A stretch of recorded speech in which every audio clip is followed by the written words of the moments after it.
bit since BSG showed us a little bit of what's good with the buffs and the new armor as well. But on the other side, DecentDee locking in with a character we don't get to see too much in the Eustace, the fellow society agent wielding the gun Flamek. Yeah, like throwing out, like letting out the orbs fly free here. Of course, Vaseraga with the, like you mentioned it before, like has access like with some of the new armor stuff. The Soul Forge now being a meter going down there, like has changed some of that playstyle a little bit too. And I'm curious to see how like people have gone even beyond like CEO, some of the offline brackets that we've seen.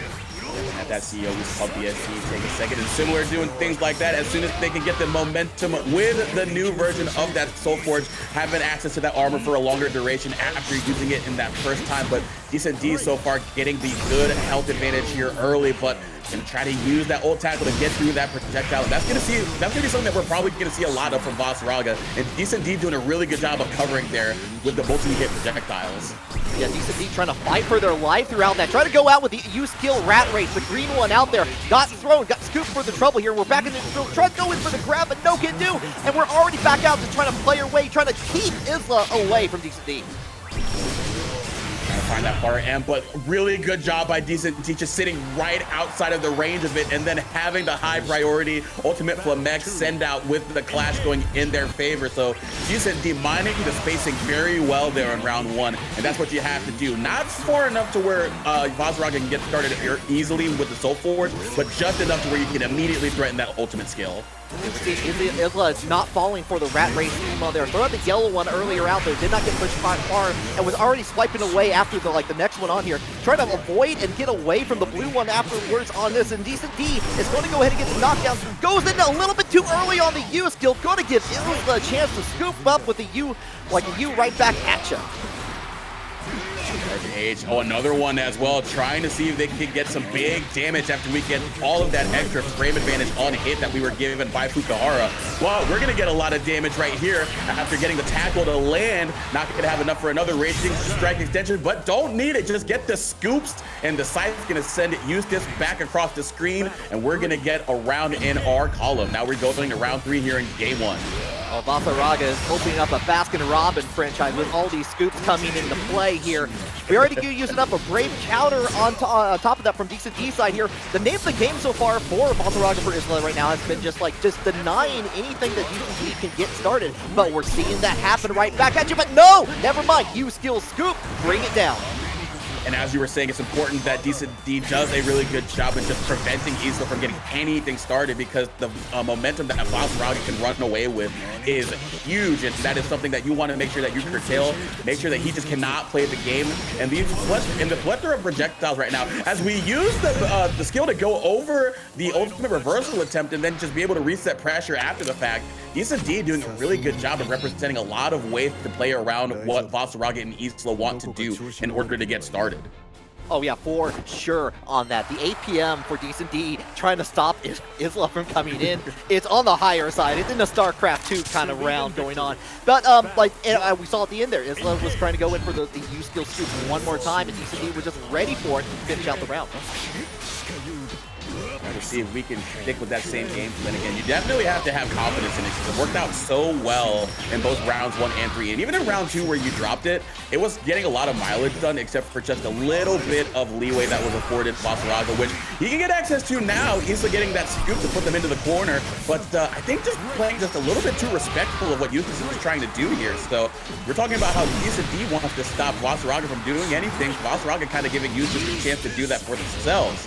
Oh yeah, man was about to stop just in time. This is going to be a prime opportunity for DecentDee to get started. Continue with that raging strike, goes in and brings it back to the neutral, breaks it down a little bit. But we're trying to activate the soul charge. Well, Isla in there, enough to get it out of the way, get to the corner of their very own, and we go in. We use the follow-up on the strike down on there, and DecentDee is getting another round in their favor. Yeah, the neutral and defense not necessarily working out in the favor of Vaseraga right now. It's not like he's ill-equipped in those phases up against Eustace, especially this new version of the character. It seems like Isla's just a little bit unfamiliar with how to navigate around what DecentDee and Eustace can represent. And I think DecentDee just feels a lot more familiar. You're seeing that right now. We've got the early advantage against a Vaseraga that kind of doesn't really know how to get things started, but an ultimate command grab is a good way to get your fortunes rolling.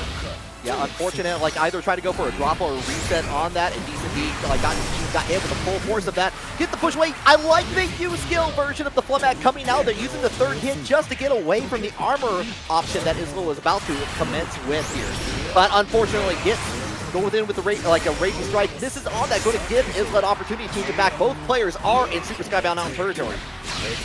Oh, how about the jump over the far H? Once again, Isla giving way too much respect in that corner when they can absolutely just impose their will with the new Soul Forge. It feels like, I don't know, they're giving DecentDee. Maybe they're looking out for something, maybe a DP, but at that point, you know, you're kind of darned if you do, darned if you don't. So you might as well give yourself the best chance to win. Get a little bit more aggressive once you get that opportunity, because DecentDee is doing a really good job of denying you any other chances to do so. Yeah, we're not seeing Isla go into a lot of like stomp setups outside of like getting like scoop on there. Not a lot of anti-air going on, especially if like DecentDee's been trying to take to the skies just a little bit more, and it's been working in their favor quite a bit here. As we go into the corner, continuing on that combo off with the Flamette, going to keep their turn a little bit longer and go ahead with the U afterwards. Trying to find a 2L to match on out of there. The ultimate Flamette to keep them pinned down into the corner, letting them out here, but the damage is still done. Isla's gonna definitely take these, or sorry, DecentDee's definitely gonna take these hits, and but it's gonna add up a little bit if you keep up these interaction losses, because this is what we want to see. We want to see Vaseraga be a lot more disrespectful, impose their will here, Risky Lee. Yeah, that is exactly right, Zoma. We already seen it. We're seeing that air option being shown, the anti-air option rather, being shown off of there, and you made DecentDee scared of the scoops yet again. Got a little bit more damage. However, DecentDee was able to eke out the very round at the end there, was getting over the total there. We're going into set point for Decent. Right, sitting back out of range right there, just alternating in between polluting the screen and then just being able to run up into that range that they populated, especially in that game one of just refusing to let Isla get any normal to get out of there, namely that far M and that far H. And now we are smothering them, gonna get the extension off of the rat race. The throw going to go into a whole bunch of damage here. SBA, and now a potential guess for game situation, even for a high health character. Oh, and you've got the rat race in there, but we're going in. We get the stomps, and you already get the extra hit on there. Get away the rat race as a result of that. A chance has formed up. Got the soul token on, trying to hold it down, uses the armor on it to get away, and we're going back. Not a lot of life on his side, though. Has to block all this, gets the hit. Unfortunately, though, the ultimate Flamek says, no, get away from me. I'm playing Duck Hunt over here. I need to be player one. I need to put this in the player 2 slot here. I need the controller for player 1 later on. That's going to be DecentDee winning the first match for our leave in victory. Battle 1. Engage.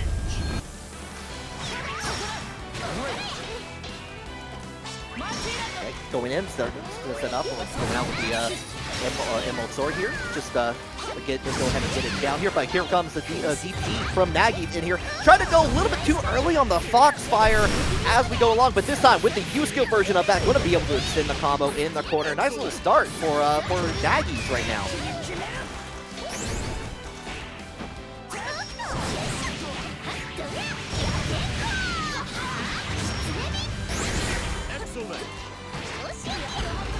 Getting a grab on here, catching down with the low, and already a quick down, already getting started with a very strong start with that Yuel. Battle 2. Engage. We're going back into the gate. He'll try to go in with that the far M on there from South, but already getting punished and hit on there on top of that. We're going back, but the DP says, no, you're not going to get an overhead on me, Naggies. No way, Jose. Get the BC to get Yuel away from you, and that's definitely something that you want to deny, but that close H is now going to hit. Gonna get the huge ultimate Fox Flame combo extension right here. Whole lot of damage in the favor of Naggies, and again, this is what you were denying before by using that BC. You gotta guess, but good job using that HDP, but we used the BC in the other direction, and we're just trading diamonds right now. Okay. Though goes for the U-skill areas to go in there, get the knockdown. We're going to restand again just because we have the credit to make it happen here. No interest whatsoever here. We're going to continue with the U-skill. Knows of realizing that there was going to be a hit combo limit in there, and it's going to get a punish in the corner. A round for South happens right now. love to bring it down home, sitting at that far H range where Yuel had to push a button, get a little bit committal with that far M, or try to use a far H right there. But using the far M of Katalina to stop the 214H and then baiting out the DP right here. This is going to be some huge damage. South operating as well as you could possibly want in this matchup right now. Good like awareness in there, trying to go in for a reset, trying to wait for a option to happen there, but does find its mark in here. Here comes a Raging Chain. Doesn't have a lot of meter to work with, but it's going to be significant damage nonetheless. Naggies on Super Skybound Arc territory, not going to be able to use it thanks to that grab from South, and the first one is going to go to our Katalina. Naggies is probably thinking South is very deep into the skull right now because there was a lot of mind control happening down the stretch of that third round, whether it was calling out the DP and then going into the throw afterwards because you knew your opponent was going to be a little bit more gun shy on the reversal, so they're going to sit and block a little bit more, and then challenging the gap in between the string and the Fox Flame. But right now, Naggies is just imposing their will and doing what Yuel does best. But as I say that, Kat does what she does best. Get that crouching medium, go into that 236U, and take you coast to coast. Do the most, and we're doing a lot of damage as well. Oh yeah, if we're gonna get that final hit there, we're gonna be able to use all those brave points just to make sure it happens there. Get that Scantron dotted, filled out with a number 2 pencil on the top of that. South has been 100% like sniping out anything that Naggie's been trying to get in there. Like when this is like, oh, it's my turn out. No, Far M comes out, Enchanted Lands comes out. It's my turn again.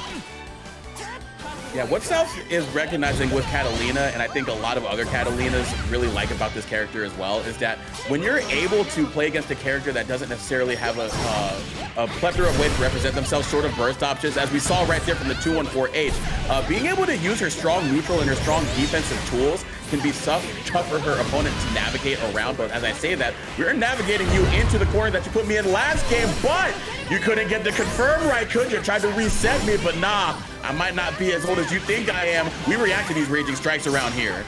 Oh yeah, and like summoning Ares like a persona on top of that. Tried to go in for a little bit of a cheeky setup in there, trying to with the maybe trying to get either the last hit or was trying to do a reset on the combo limit, which gave a chance for Naggies to turn things around there. I love how you said that that's like a persona, because honestly, Kat sometimes gives me Margaret vibes. Absolutely. From P4A, yeah. Yeah, especially bringing it down on that, but we're already trying to get away with that, going ahead with the Raging Chain on top, finishing out with a little bit of a light Emerald Sword there. Managed able to block it out, but we're going to use all our dots. Yeah, all the stuff make sure that this counts, man, because that is a lot of health that you are sacrificing right now. But anything to be able to get into the situation where we can set up our dance and our stance.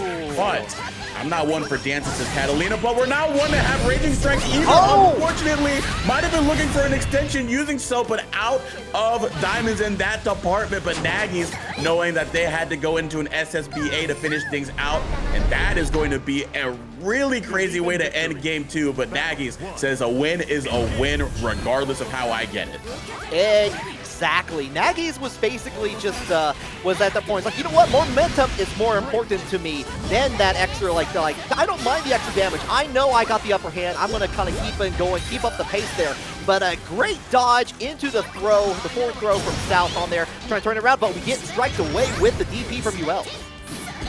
Expecting the plus frames on that Fox Flame, but still having the active defense protecting the throw here. South doing a really, really good job in that neutral and defensive phase. The two phases that you definitely want to make sure that you have lock, step, and in tow in this matchup as Katalina. And now you got them in the corner as a result of that. Let's see if we can get a guess on the BC, and we do. Been looking for that wall of light this whole time, finally getting it to crack, because you definitely know you're going to look for it on that second hit, because when you BC on that second hit of the auto combo, you get the counter hit, so that's going to be a popular spot for your opponent to throw out that BC. South's doing a really good job of blowing out that 5U right at that time to bait it out. Yeah, doesn't want to deal with another match like the last one in there. Emerald Sword to get out of the corner there. So we're holding down, going in for the low option on the dash in. Trying to check it out, but here we go with the dive in from Naggies here. Trying to call it out, but the third dance says no! South is going to take that all the way in the corner. Does get the wall bounce on top of that. Going to get the follow-up, but nothing else after the U skill, Emerald Sword.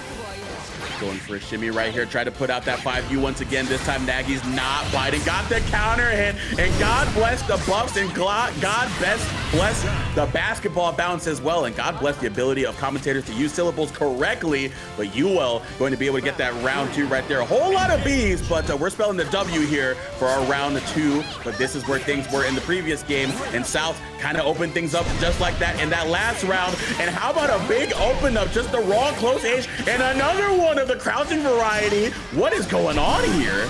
We are seeing a dominance happening right now here. We are using a brave counter from Naggies right back at you. I want to make sure you stay in the corner, and you're going to get up 2-1 so far for South. I want to point out too, South doing a really good job responding to the 2-1-4H of Yuel and Naggies. That is something that a lot of people definitely have to work on when they're trying to figure out how to beat this character, but we're doing a really good job covering it by using the 2M and then that really nice 2H as well. A slower, less coverage, or option with less coverage, but that is a call out that you get. And a call out right there with the 2H on the jumping Yuel, despite the ability for her to go into that JU. We're in a really good spot here, Risky. Yeah, really good spot, but did have to drop it because of the combo limit. But you know what? We just pick it right up again. Like a skull man, pick it up, pick it up, pick it up. South is on set point. That is elite. That is an elite reference. I'm a big fan of that. That's so good. Well, here we are going, getting right down on it. Naggies getting the corner in there. We get the sway back into a follow-up, but no, South says, I want to get out of there using the DP. And trying to find a spot to use that 5U, but nothing doing. Just trying to snipe out any burst option that Yuel's trying to do, but we're still doing a good job of maintaining offense in between those 5Us, and now shuffling Yuel into the corner here. Got the drop on these extensions in the corner that would have set up better Oki, giving Naggies the chance to fight out and now get that counter hit, crouching close H hit, and this is going to be a whole lot of damage. This SSBA is a meaty one. Got the knockdown on here. Oh. You gotta find those hits in there, and there you are. Tag, you're in. Naggies is still alive in this set. The audacity to just walk up and just tap them on the toes, not even doing anything, just like run up into the stance, just say, all right, I know what's good. I'm just gonna walk up and I'm gonna be your problem and I'm just gonna show you what's good. I am not afraid of you, Albion Venture, but we're not afraid to block this overhead, but couldn't quite get a bigger punish on the -6. And now Yuel can still maintain her overwhelming corner pressure, but the miss space on the Fox Flame give Cat a chance to get out of jail. Yeah, no, the flames were just a little bit too far away here. South is utilizing that, the U skill option quite a bit, the unique action there, but we're holding down the dodge on the enchanted land just in the nick of time at the very end. Going to get significant damage on here, not enough to kill, but we're going into that follow-up setup. Right, here we go, but this time delaying the 2-1-4H this time, being able to call out the fact that Katalina and South have gone for that 2M to stop it right there. So delaying the timing, giving them a little bit of a different look here with that very strong tool to get out of dodge. And that is a really good adaptation made by Naggies there to get game 4 in their favor. And now we're gonna see if we can get a game 5 to capitalize on this momentum. Oh, and they'll capitalize, we will. We're going to get a big counter hit on that whip, the block DP rather, on there for Naggies to get a significant chunk of that life bar away from the South. Skewing it, and we go again, using the U-Skill Fox on there, but we unfortunately miss on the heavy DP. Going to give South a little bit of chance to get out of the corner, but not for long. There's been a lot of drops here, but you know what? It's a tournament. I understand the nerves are riding at an all-time high for these players, so just be able to calm yourself down and then just make sure that you're able to pull it together and get it done at the end of the day. Naggies doing a really good job with that, just going right back to 2-1-4H, but we're going right back to that left corner that we've become oh so familiar with. Katalina doing a really good job of showing you to your quarters right there, and now going to show you a little bit more of this blade forged by the Swordsmith of Albion, and we love to see the BC come out when we've got the Wall of Light. How many times has South been able to get that on that second hit of the triple strike? Just calling that out. Naggie's gonna have to adapt on that as well. Yeah, at least the second time that AT field has come out into play. Naggie's getting hit by that into like going to set point, but we get the dagger on there. We're gonna restand, and then we're going all the way to the wall again. Here's your hotel key card, Naggies. Here, you live here for the next couple of days. Oh my gosh, yeah, just tough for Yuel to get out of jail there in that corner because those two M's in that far edge, Katalina being able to sit at a range, making it tough for Yuel to do anything to get out of that corner. But they're not going to get a chance to. I was feeling it like there was going to be one more guest on the table. That's just a perfect round there for Katalina. Great stuff there from South. It seemed the roster and a Galleon being shown by Lazy Ruin up against Cowhunter, who came off of a really strong showing at CEO with the Sandalphon character, another DLC member. Yeah, definitely remember seeing a lot of Cowhunter, like rocking with the Sandalphon like throughout, especially like getting on screen for a couple of those matches on there. But having to deal with Galleon, which was a character that you didn't have to deal with before, and Lazy Ruin has been playing, I believe, recently as well. So going to be excited to see a little bit more from this, especially like from just see where the character has been going here. Unfortunately, we're not seeing that right now. The Cowhunter is taking massive control on this corner, getting the wall bounce and setting up into Flame Wings afterwards. Get the BC, get the chance to get on out of there. Got the trade as well, so we couldn't quite make the most out of that level 2 setup, but still in a good spot here. But really good use of the DP to challenge there, but we get thrown out of the run-up. A little bit of slow motion right there on the back throw. Gives us all the more time for some people in chat to look at the beloved animations of the dragon, but good old slap at the end of the day. That is unfortunate there for Cowhunter. Was looking for the Oki, but unfortunately did not have the right timing, and it enabled Lazy Ruin to really run away with it and steal that round. If that wasn't a world-shattering slap, I would just say that's a little bit rude. I mean, like, you got to show them what's good every now and again. Like, you know, at the end of the day, like, I know, like, she seems like a very nice woman. Like, she's a very, very benevolent. But at the end of the day, you got to show them your earthly might. Just get a big old slap right to the jaw. Don't care if you're the 6-winged Primarch. You gotta still deal with it. Yeah, despite the fact you're Earth, you don't want to let them walk all over you. True. That's bars. All right, we're bringing it down there. Got the grab on top of it. Enough time to set up the meteorite afterwards on here. Going to hold it down a little bit more, but you go triple attack overhead into the Will the Earth. Somebody in chat saying, please show me the way. Well, how about this? A way to get some big damage right there. The extension on the ultimate command grab, unfortunately out of range for the Raging Strike pickup to hit the second time around, but really good tool in that 236H. It is +3 on block, but it's also a great stop where you are move. A big old stop sign to stop the opponent from trying to get anywhere near you and wrap up the round here. Lazy Ruin with a really good showing here in that first game. Trying to use that unique skill on there anyway, just to try to get the knockdown on there afterwards. The Cowhunter right back into it. 6XL immediately changing out into the flame, but doesn't matter because we go in, we're ready for that motion, going ahead with the grab, but we're gonna lock this DP, get the corner switch on top of that, which means you're gonna extend the combo just a little bit further. That's tough too. Had a little bit more room for optimization right there. Oh, tried to get a little bit cheeky with the plus frame, seeing if Cowhunter was going to respect the 236H after the fact so we can sneak in an ultimate command grab. Not sure if the spacing would have worked out there, but the low going to work out there with the 5U. A very tricky tool that she has as her unique skill. Catching them low in a game where sometimes you like to use that walk back and forth, but another great skill right there to open things up with the round start. The delay 236M plus as well sucks them back in for the vacuum, and that's already enabling a really strong start here for Galleon in this round too. Yeah, I have to say, I really like how I'm seeing Lazy Ruin use its unique action quite a bit just to kind of keep Cowhunter on their toes. Overall, it's one of those tools when I first started playing with it. It's like it's going to be how you pilot this character that really determines if they're going to fall for that more often. And Lazy Ruin has been showing that time and time again. Had enough time to set up the meteorite in there, going ahead and going to get that combo extension on top of that, and we're up 2-0 so far for Lazy Ruin. Yeah, and then once again that 5U working out, because in this game you want to walk up, you want to dash up, try to get that offense going, especially when you're flirting at that 6XL range. Lazy Ruin just a little bit faster in hitting that 5U than the 6XL came out, so was able to get the trip up and then confirm into a win there. So really good stuff here by Lazy Ruin, showing some really good capabilities here with the new character's kit. Yep. We already seen a little bit of like going for the mid-range options quite a bit from Cowhunter in there, trying to keep away, but unfortunately going to get hit by a primordial grasp on top of things here, but going to use a brave counter just to get out of the situation right into the throw.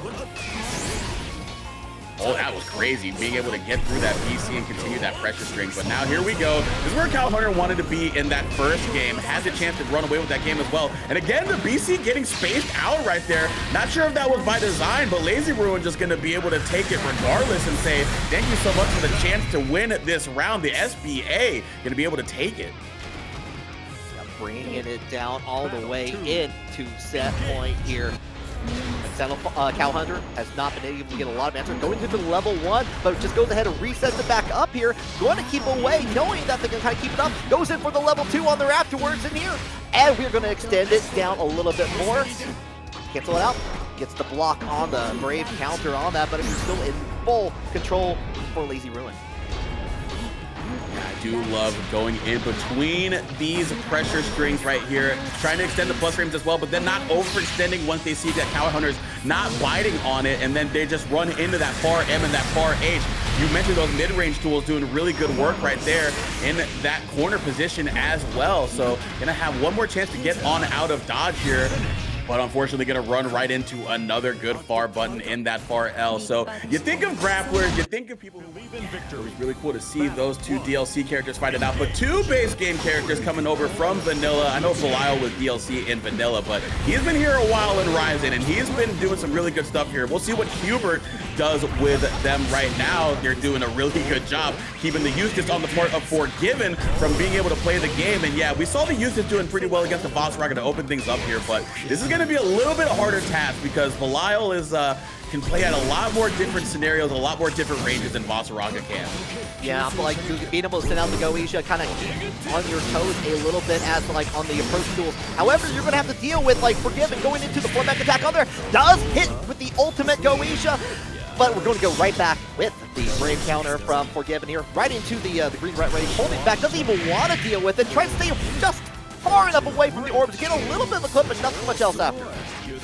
Yeah, you mentioned already as we get the throw into the kill because you were devoid of any BP, so that 50% boost was going to tack onto that damage. But you mentioned that ultimate Goetia going to be able to be something that Forgiven has to look out for when he's trying to throw around those Flemex. But really good stuff right there. Doesn't even need the meter right there, just calling it out with the jump over the heavy Flemex, trying to get something going here, and then trying to run underneath, but not going to be able to get anything under. Probably going to get a raw Raging Strike punish there, which would have been very raw, but unfortunately couldn't quite get the timing to work out there. And throw punish after the mipped 5U, so no sugar for daddy here. Yeah, no sugar in the corner on there. I want to go back and briefly talk about how the Brave counter missed on the right side and Forgiven was able to get a punish on top of that. That was a little bit insane. Just but uses the DP, gets blocked on there, but the green rat race keeps it safe for just a little bit longer. But HUEBERT goes ahead, takes it to the other side, gets the combo extension and the corner. But we're not going to get much else after that, unfortunately. You know what? I respect it. Definitely was trying to see if they would twitch a little bit on the reset attempt with the pressure because you're being held down by Belial. You want to press a button once you're trying to reset pressure, but fortunately, nobody was home there for HUEBERT, so Forgiven being able to do that. Oh, that's crazy right there, too. Just stealing turns right there. Might have been inspired from Punko at EWC for Fatal Fury, but not going to work out right there. Going to be able to switch positions right here. Eustace now being able to put Belial in the corner. Second time that we've seen the call out there on the jump back skill. Yeah, already like getting called on the jump in on there, but we're already forward back. Getting hit with the and then the U skill will go H on there, but we go in, get that shoulder, the 6-6 shoulder going out into play. Get the strike and unfortunate way, Brave counter Forgiven on that one Brave counter left here, so a little bit of extra damage is going to be on their side here as the approach. So all you need is a little bit of touch for Forgiven to get things started, and here we go, tag your it. Yeah, all you need a little bit of a shoulder check and then a little bit of subway slamming right there. Gonna get the 6-6L crouching hit. Gonna convert into the SBA as well. So HUEBERT gonna be able to slam the door on any comeback attempt in that first game and get a really good start to the set for them. A 1-0 and a lot of different ways that they've shown that they are able to call out the options of Eustace. Trying to do a round start right there with the full jump into that JH, but Forgiven now just being a little bit more mindful that HUEBERT is playing heads up as well. So I don't know, a little bit of hesitancy there to start things out, but wake up throw here. Trying to go in. First of all, Belial would love the Subway Slammer. That is absolutely certain on that. But going out, we're going in with Forgiven with the green rat race on top of things here. We're going to go follow up with the Eustace Goisha. Like going to go get the side switch into the corner here. Just get that little tip, get a little throw. And we're going back, and we're going to block the new skill DP option. That's the like very few options that that Eustace has to try to get out of the corner. Was desperate enough to try to use it, and it's going to get skybound arc and down for the trouble. You know what's interesting too? I think that was like an extension of the way that we saw the previous game go, where Belial was trying to reset pressure. So Forgiven was holding down back. So this time he was like, all right, let me see if I can get a little bit something cheeky right there. See if I can get my DP out now that he knows that I'm a little bit more respectful. But nah, that time HUEBERT being the one that's a little bit more heads up in that scenario, and heads up and catching the roll out of the corner as well. So some meaty damage here after this close H confirmed. Not going to go into a super, but just going to reset into something that gets a next hit scenario for the win. I like that from HUEBERT being able to just backing up, realizing that Forgiven is going to take that time to approach a red rat race afterwards, wanting to keep the distance a little bit to keep on keep in that territory where we're just limiting those options on there, and we're already using the break counter. We're back to 1 point VP for Forgiven. Cross-up gonna get blocked. Oh, a whip on the throw right there. A little bit unsure about what they were looking for there, but wasn't looking for the throw right there. Mashing on the rat race. Oh, but couldn't quite extend off of it, but blocking the Notoria on the way up and the way down, and you're gonna be sent down to the ground here, getting that round 2 win. So some really spaghetti play going on there down the stretch right there. I think HUEBERT, a little bit of input errors right there, or just maybe a little bit nervous. Either way, Forgiven being able to pull the trigger at the right moment there to secure the victory. Pointed out, HUEBERT actually dodged the red rat race and unfortunately, stepped back just enough to still get clipped by it and got hit for the trouble. Go ahead, give me some sugar. Goes into the command grab throw on there. On top of that, going to get the corner and already get the late tap on the grab. Into the heavy rat race right here. We can get a full extension off of this hit as well. Right out of the range of the 6-6L attempt from HUEBERT. Trying to go for the overhead, but good blocks right there from Belial. Oh, whipping on the heavy Osmodeus, but still recovering in time. This time the DP for Eustace gonna find its mark here. Was a little bit unsuccessful the first time around, but the second time had a little bit more health to play with and just says, you know what? I've done the risk assessment. I've done the calculations. Ilsa's in my ear, letting me know that the numbers add up, and they are adding up to a Game 2 victory. The numbers don't lie, and they spell disaster right here. As we're going in, we're getting the throw on top of. Oh, had the right idea, going for the 2H option from HUEBERT. Forgiven on there. Unfortunately, did not get it, guys, the block, and going to give HUEBERT a chance to take over with this corner.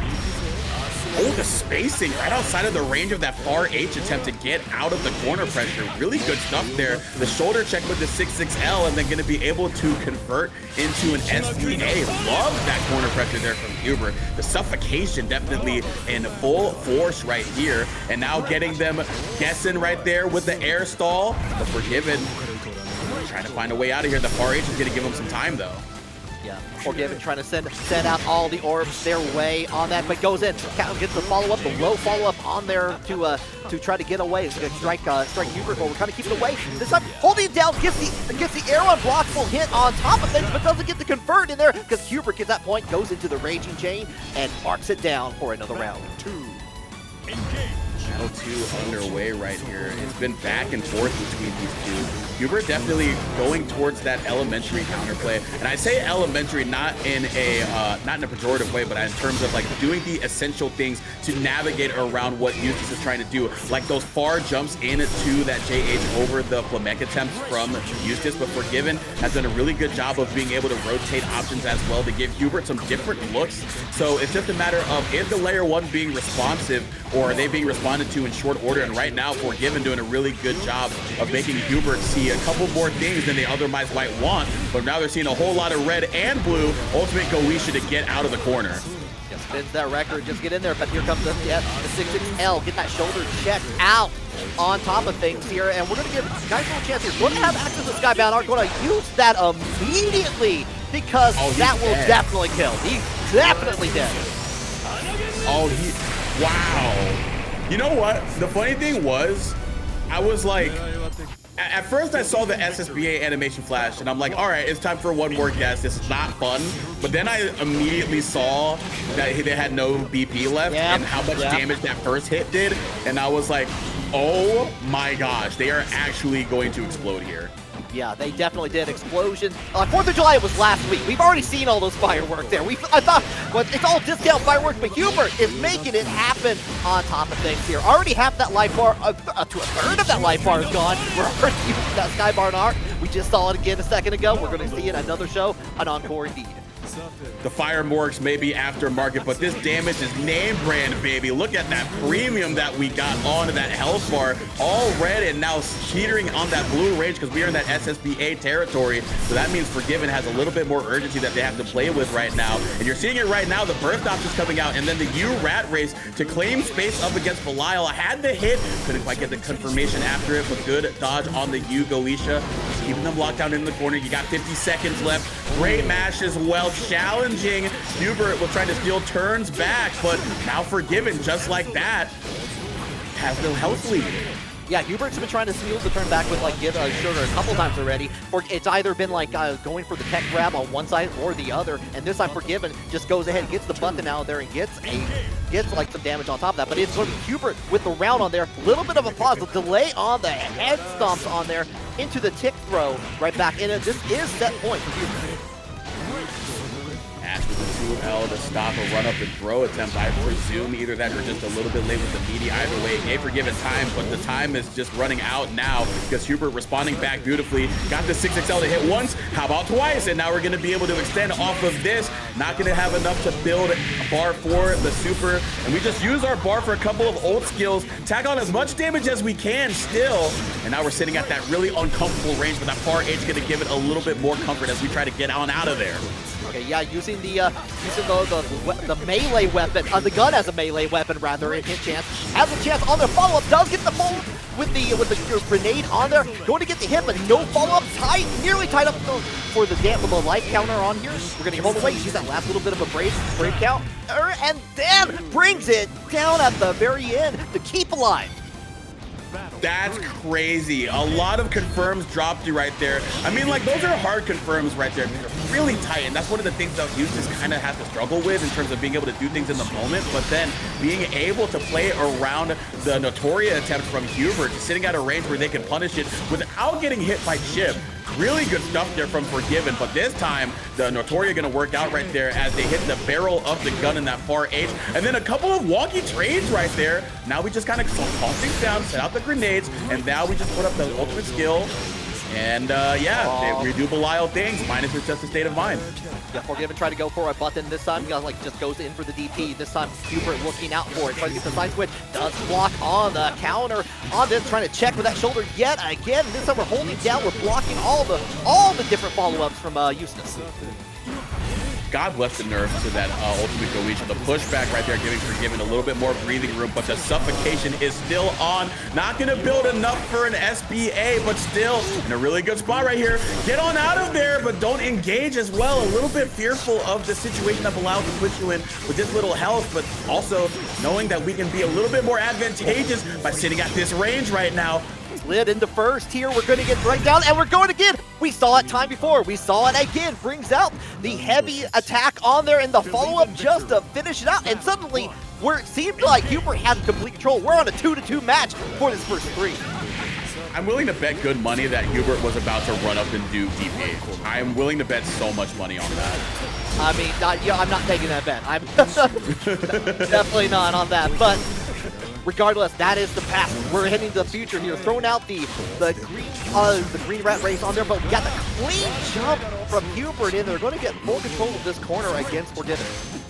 I cannot believe they had time to get the punish out there, but that's what you get when you have the right timing. And again, not too keen on getting that throw punish there, so we DP on our minus frames, even though it got nerfed, but we're gonna get put in our backs right into the corner right here. Eustace now being able to put up a little bit of corner pressure on their own, gonna cycle through all of these heavy skills, so we are on cooldown. We have to disengage because we cannot keep up the pressure the way that we otherwise would want to, and that is giving Belial a lot of trouble right here.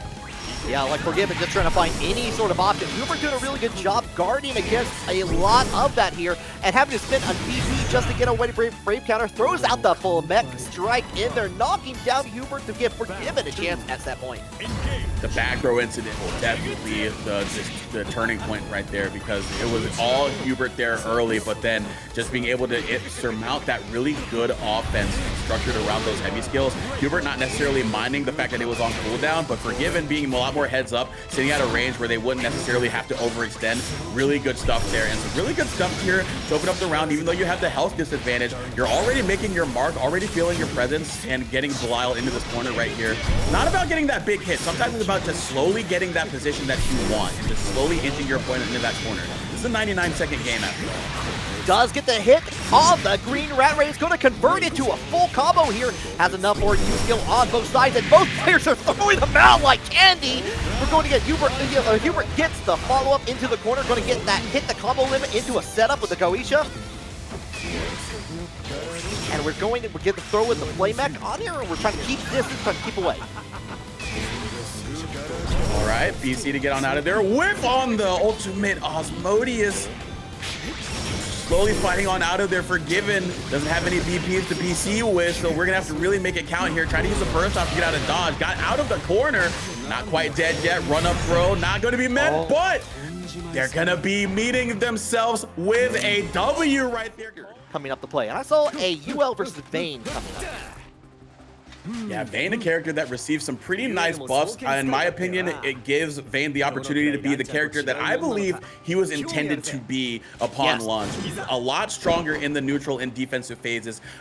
More range on that 2-1-4 skill, that energy destruction. And then the shield, of course, receiving some buffs, both in the visual and utility department, because that shield is huge now. The one for all definitely doing a really good job here. And it's going to be really good up against a character in Yuel, who I felt like previously took advantage of the shortcomings of that shield, being able to use their dash skills and burst options to burst on through there and hit Vane during the startup of the move.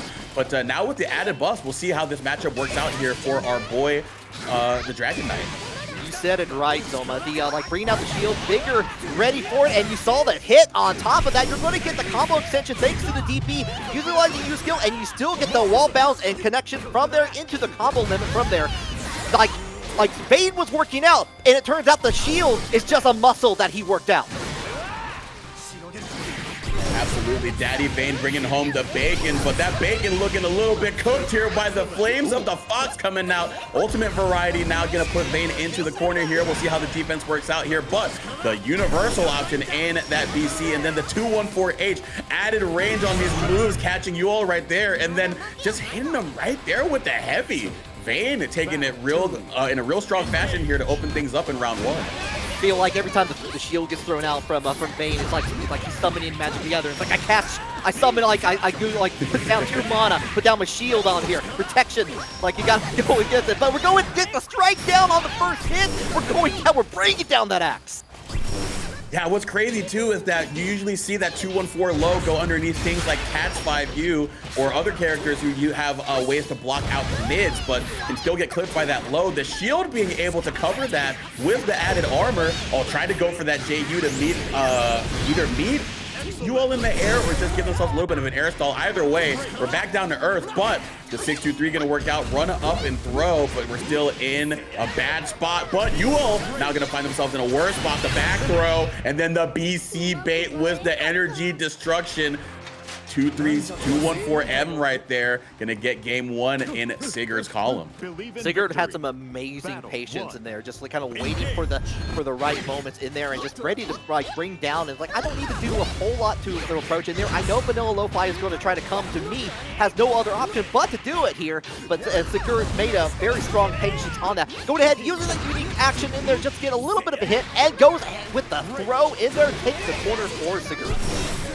Try to go for that break, or try to go for that bait once again. This time Yuel not large, and 6-2-3U still catch it. But now we use our 2-3-6U Ultimate Starry Skies. Try to go for a little bit of a shimmy right there. Finding the right time to BC though does Vane. Set out the shield. We still got 64 seconds on the clock. Don't need to be too urgent right there, but we're still gonna press forward, press on the gas pedal, and catch them holding down back. Nice run up throw there by VanillaLofi, finding the right time to be aggressive. And already starting out, trying to go in for the 6-6 low option on there afterwards. Sigurd was backing up and already threatening with the shield into the corner, holding down, forcing VanillaLofi to take away, to get out of the corner with a break point, but going to get knocked down yet again. Back to the corner, nearly we go. Get some shimmies going right there. The 2M gonna only hit the shield as we are up in the air saying, what are you doing looking down there? Look above. I am right on top of your dome piece. 236M once again, calling out the BC the first time around, this time calling out the 2M. Really good stuff there by using that tool there for Sigurd. Into the Starry Sky, tried to go into the Fox Flame afterwards, but Sigurd was just a little bit too far away. Got the punish on top of things. Into the corner, goes in. Oh, baits out the BC on top of things here from Sigurd. Gonna hold it down, like try to keep it in the corner, but we're going to get right down with a BC of their own. Yeah, I like using that BC on the ultimate Fox Flame. The turnaround breakthrough, the Dirk Nowitzki jump shot right there. Gonna be able to still snipe Yuel as she's trying to cross him up. Oh, Jimmy working out right there, but couldn't quite get anything off of confirming that far H, but we're still able to confirm this hit. As I say that, they drop on what was gonna be potentially a fatal hit on the Vane, so VanillaLofi gonna have to make that up and make it up. They do! Oh no! But they drop it! That is so unfortunate. VanillaLofi had 2 chances to break it down, but Sigurd living both times after getting those hits that would have otherwise spelled disaster for them. Yeah, like had the bounce on top of things there, was trying to extend the combo, but no can do there. Sigurd was able to eke it out just with the backup on top of things here. Going in forward and got the last hit of the bringing in the strikes in there from Sigurd in here. Enough time to go back into the routine on there. VanillaLofi tried to jump around the shield, but Sigurd was ready for it. Got the light hit on top of things, but we're going back in the corner for VanillaLofi. Now we can get going with what we love, and all we love is getting in that Yuel corner offense that we love to see. Be able to try to reset into that. Good use of the parry right there, and now we're going to be able to get that heavy Starry Sky. Hopefully this time confirm into a kill. Looking that way, 2H into the heavy Fox Flame. Did he drop a little bit too low? No, we still get the SBA to hit. Good stuff there. VanillaLofi still finding it in themselves to confirm into the game-winning kill. Yeah, you can't take it with you. You might as well spend it and make sure to get as much possible damage as you can and get that round for yourself there. VanillaLofi looking a little bit better in the last couple of matches here. Just needs to find those proper times in there. Does get the hit to make the shield go away on the low, but tries to get away with the third dance away from Sigurd's big, strong axe and says no. I got them for that range. That cannot be what they wanted. Got the 6-2-3, but not punished for it. But still being pushed into the corner. Heavy Starry Sky. Gonna use the heavy back jump as well. Plus frames on the Fox Flame. So this is where we can be very aggressive up against Vane, who has to bet it all on that ultimate DP, but still finds the right time to get on out of dodge and reverse the positions, putting Yuel in the corner, setting up that shield. Yeah, this is definitely a tough spot to be in for Vanilla. Oh, and twice now, VanillaLofi has started trying to get any sort of pressure going, and the bigger buttons of Vane have won in the process there. We're on set point for Sigurd.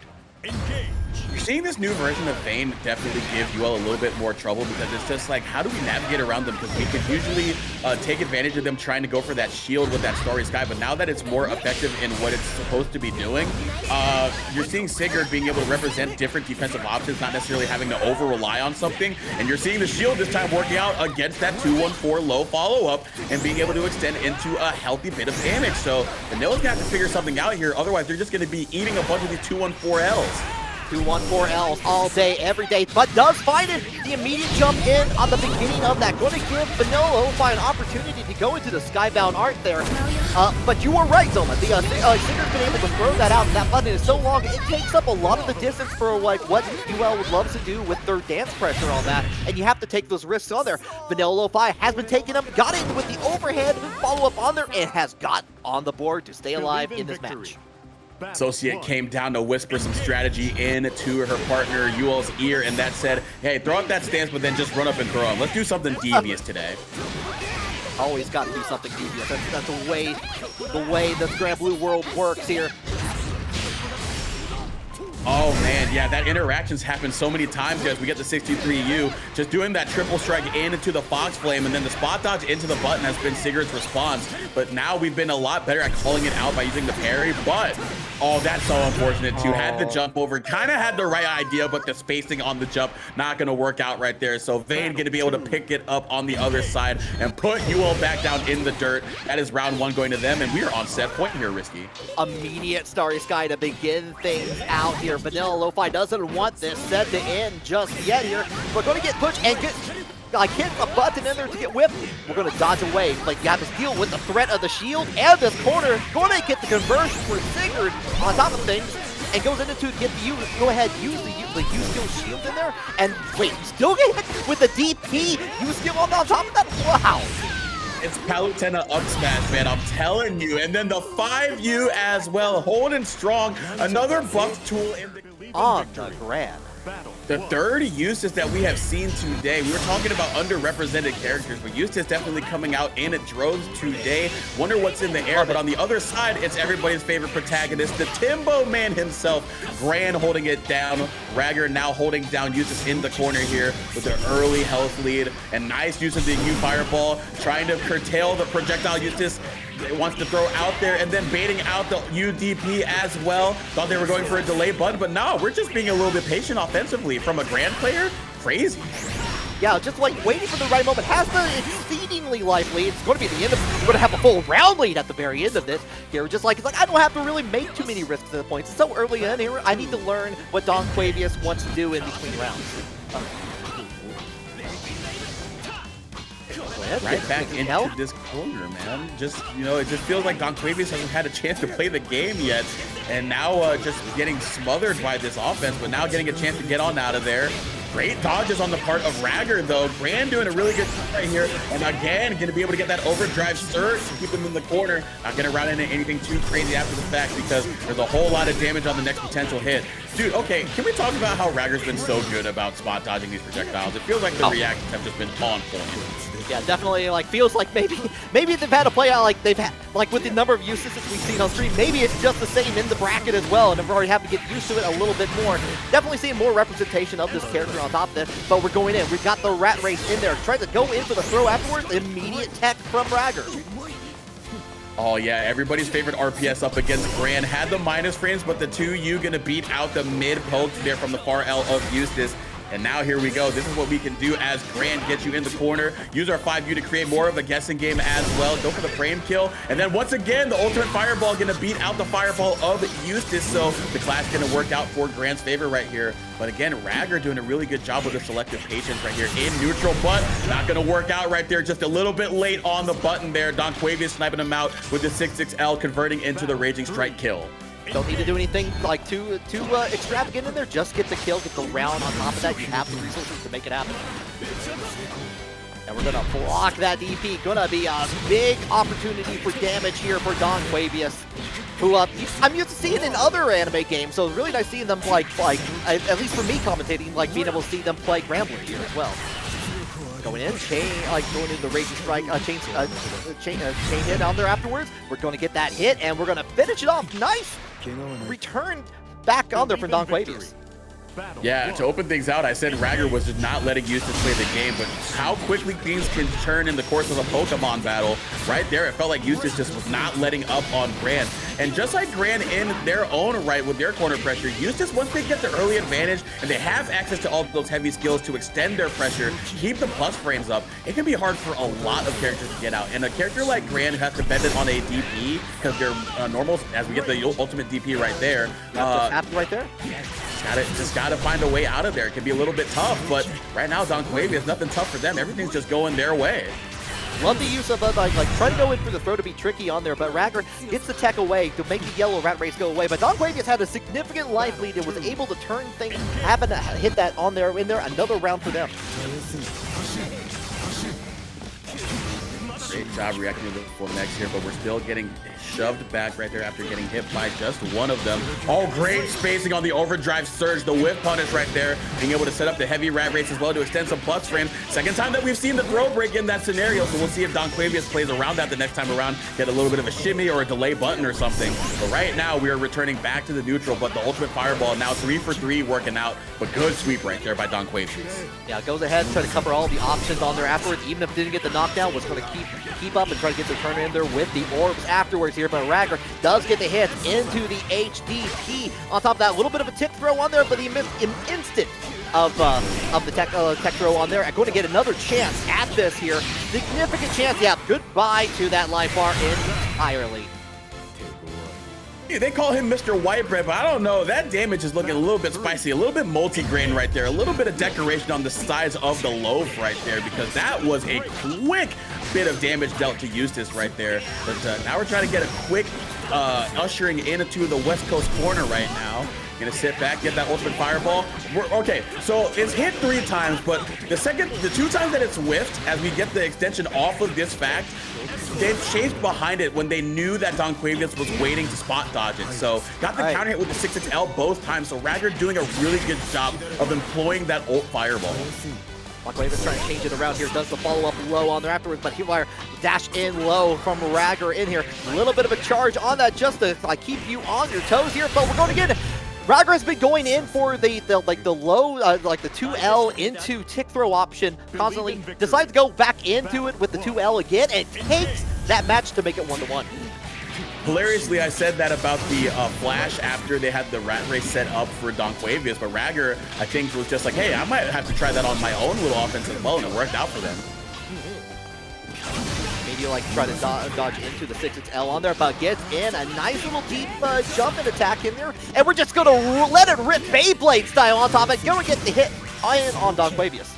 Yeah, there's the Gran we love to see. -4, it's still my turn, and we're gonna keep up the turn, keep up the offense right here. Whole lot of damage right here, and Eustace once again finding themselves in a familiar spot. Trying to go for that 2L reset, but this time Donquavious being a lot more careful, but not careful with the spacing. Ragger was just waiting to whiff punish it, and then great extension into the ultimate overdrive serve, cashing out with the heavy version and being able to get the round victory, and then opening up with it as well. So you close the book and then open the next story with the same move, and both of them are just as effective in their respective roles. It's part 2 of a 3-part series. We're trying to get through all the books on Audible right now, but we go in immediate tech throw at the beginning here. We're going to go in with the 6 low option on top of that, and we're going to go right back into the corner with a throw for Ragger. Check it out here. Spacing is incredibly important on this. Go ahead and gets in with a little bit of a bounce on top of that here. You're going to get a little bit more, but you're dangerously close to the combo limit. Oh, no way. We bid on that? That's crazy right there. But hey, Ragger has been giving you a lot of different looks in this corner. And when you think of a character like Gran, you don't really think he has a lot of different ways to show you something in terms of structuring their offense. But Ragger, by using a variety of frame kills, a variety of different spacings as well, and then a variety of different timings in their stagger offense, has been really good. And they're going to get another chance to do that by just opening up already with their foot on the pedal, trying to go for a shimmy right there after the 5U frame kill, but Donquavious not biting on that one. And so now that they've flipped positions, I should say, U Fireball is going to put them right back mid-screen, but now Eustace has them in the corner here. Yeah, Ragger has been amazing trying to deal with, well, not there with the, got hit with the rat race at that time, but has been very cognizant on where rat race is and trying to avoid it and follow-ups on there. Donquavious is going to take up on it to get Ragger into Super Skybound Arc territory here, but still having to deal with the red rat race on them. Keep the plus frame. Nice on the shimmy from the throw in there from Donquavious, goes in to finish it out with the DP. Yeah, similar situation to what we were seeing earlier with the Eustace pressure. A lot of throw techs, not the face tech either, so they could see that, hey, they're looking to hit that throw button. So this time just going to be enabling the shimmy into that far edge to pull things out. Oh, but here we go. Trying to pull things out of mid-screen there by trying to get that heavy overdrive surge, but Donquavious not necessarily walking up to get hit by it. So that is going to be a lot of health being done to the health bar of Gran. But you know what? If it ain't broke, don't fix it. bring out the Tims, make sure that they check out the new shoe, check out the new shine on that. We're kind of keeping away from these dash attacks in here from Donquavious. Has to use the U-skill DP just to stop the pressure from rahhahR. Yeah, that was out of sight, out of mind for a while. It's been a minute since we've seen that UDP come out from Eustace since that first game where it got baited. But here we go, rahhahR being able to get the U skill of their own to extend into the combo. But the SBA in response to the fireball, but a little bit too far away for it to count, man. Oh, but we can't make the punish count either. We don't have enough meter in the chamber for the Raging Chain. Not enough on here, but trying to get that last hit. Does get the connecting flight on top of that, and Donquavious is going to take it again. We saw this again in the previous matches. We're back into a 2-2 in this first 3. That was crazy. Had the call out with the SBA, but just a little bit too far away to make it really work. But here we go. Now we're not far enough away to get hit by that far M right there. Again, the spacing of rahhahR has been so good with these normals and these fireballs as well. And I think that's just been how rahhahR's been able to get the advantage when they have, but Donquavious doing a really good job of responding to when rahhahR decides to take those risks as well. So it's just a little bit of a give and take. What pace are we going to play the game at in this game 5, and who will play into it more effectively? That's a great question on here. Donquavious trying to go in with the 6XL on there afterwards, but here comes the 2U from rahhahR trying to get away, like get the throw, and we're going back. We're kind of keeping the distance and trying to wait to see what the next action is from both of these players here. Both players being very perceptive of what they want to try to do afterwards here. Donquavious going ahead, using another brave counter, just get out there, and enough time, enough distance in there to block the U-skill projectile from rahhahR. Starting to sense a little bit of urgency here as Eustace going to be able to keep up the plus frames with the rat race. Going to be able to extend as well. Ultimate Flamek, put them in the corner. Going to be able to get the full combo, but the combo limit going to activate before we can get the kill. But we got a lot in our chamber in terms of heavy skills to operate with. But we got a heavy skill of our own, the run-up heavy DP. Know that you want to poke me out of what I want to do. rahhahR just saying nuts to that. I want to play some Granblue. My name is in the title, man. You want to forward, DP all day, every day, and it's going to work. Going in, getting in with the DP on the follow-up here. Here comes the combo limit, enough time to charge up that unique action. Here we go. Definitely, I feel like Donquavious might be a little bit shook right there because they are definitely a little bit more gun shy in terms of how they want to poke their way on out of here. But I see what you did there. They run up right behind that heavy rat race, and another ult DP gonna work out there for rahhahR. So these reversals are really working out for Gran right now. Donquavious got to make something happen here, not immediately, but rahhahR really controlling the momentum right now. A lot of chip damage happening from the ultimate Flamek on there, but rahhahR is getting down with these the 6-6 low attacks on there on Dragon. But here comes ultimate Flamek one more time to no, actually gets hit at the rahhahRZLN. I'm so glad you're the one saying these things. Yeah, I walked right into that, man. I'll just do raw for right now, and if you're in chat, definitely let me know the pronunciation, or if somebody knows. But on the other side is going to be Ferry. So Cat versus Ferry, 2 vanilla titans coming together in Granblue Fantasy versus Rising on the Drydoid belt. Let's see what's happening here. Okay, yeah, definitely. Catalina has been able to get, has leveled up considerably on that, but Ferry still has access to a lot of her good like zoning options there. Being able to throw it out GG at a given moment on there, it's going to be really how Leg approaches here in the situation. And we're already throwing out GG for the keep Katalina in the corner. Oh, and just the double close H as well, getting them to finally bite and then send out the SBA as well. Can't quite get the full confirm off of the bouncing ball, so LeGwigwi gets a little more of a second lease on life here. Good use of that sweep there, trying to get an empty, I believe an empty 6-6H there with GG right on the floor. So I think LeGwigwi was just not quite ready to call that out there, and that gave rahhahR some time to send out that Genspest and clear out that round 1. Yeah, beautiful, just like a minor, just a micro step back in there from Leg, just to get away, just to get into the right proper moment to take it, to get away, but got the punish. Raw was able to get that round on there afterwards, and here we're going to keep it down, kind of keep that distance a little bit with the follow-ups on here. Yeah, we do. All All right, forward throw here. If we can get something started here with the HGG, just gonna spend some meter on the ultimate DP just to see if they would catch them pushing the button. Had still enough for another ultimate DP this time around, not on the offensive end, but on the defensive end. Sending out these Beppos as well, so we're just trying to see what we're doing here. It's very interesting to see Raha not necessarily throw out a lot of those long normals here, opting to play more of a special-oriented game, but whatever they're doing right now, it is definitely working because we're still feeling unfamiliar with how to approach the neutral right now. Ferry running away with that first game.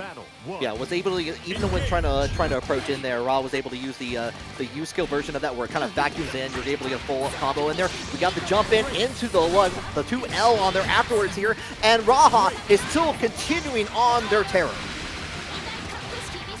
This time going to be able to get the GG extension as well, put them on the ground, send GG up to the skies right now. And I'm liking how we're seeing the Beppo right now just deterring any jumping from GBVSR, so definitely making them have to hold down back a little bit more while they have that GG on cooldown. But right here, they're going to be thrown right down with a normal throw right there. That 668 has missed this mark a couple of times here, but we still have been able to get that old skill into the extension, the second time that that's taken the round risky. Yeah, chain into strike just to finish it off at that place. It just, yeah, continuing what we saw in that very first match in there, like Leg has been just having extreme trouble trying to approach in this. By the way, shout out to Kopi VT with the rating with a party of 6. Thank you so very much. I hope your run was very good. Everybody's favorite Narmaya, well, at least one of them right here. My favorite VTuber Narmaya, definitely. But right now, we're not going to see any Narmaya action. We're seeing all Ferry all the time right here. The suction in, trying to get the plus frames, but nothing doing here. LeGwigwi going to BC on out of there. Does not have a lot of life to play with as well. So Raha just going to be like, you know what? I'm willing to bleed out these 66 seconds. Oh, I like the call out there on the wind-up. Enchanted lands going in the favor of Leg. And the dodge at the very end was not gonna, got vacuumed in on there, but still, Raha was able to get that final hit that they needed to go up 2-0. Believe in victory.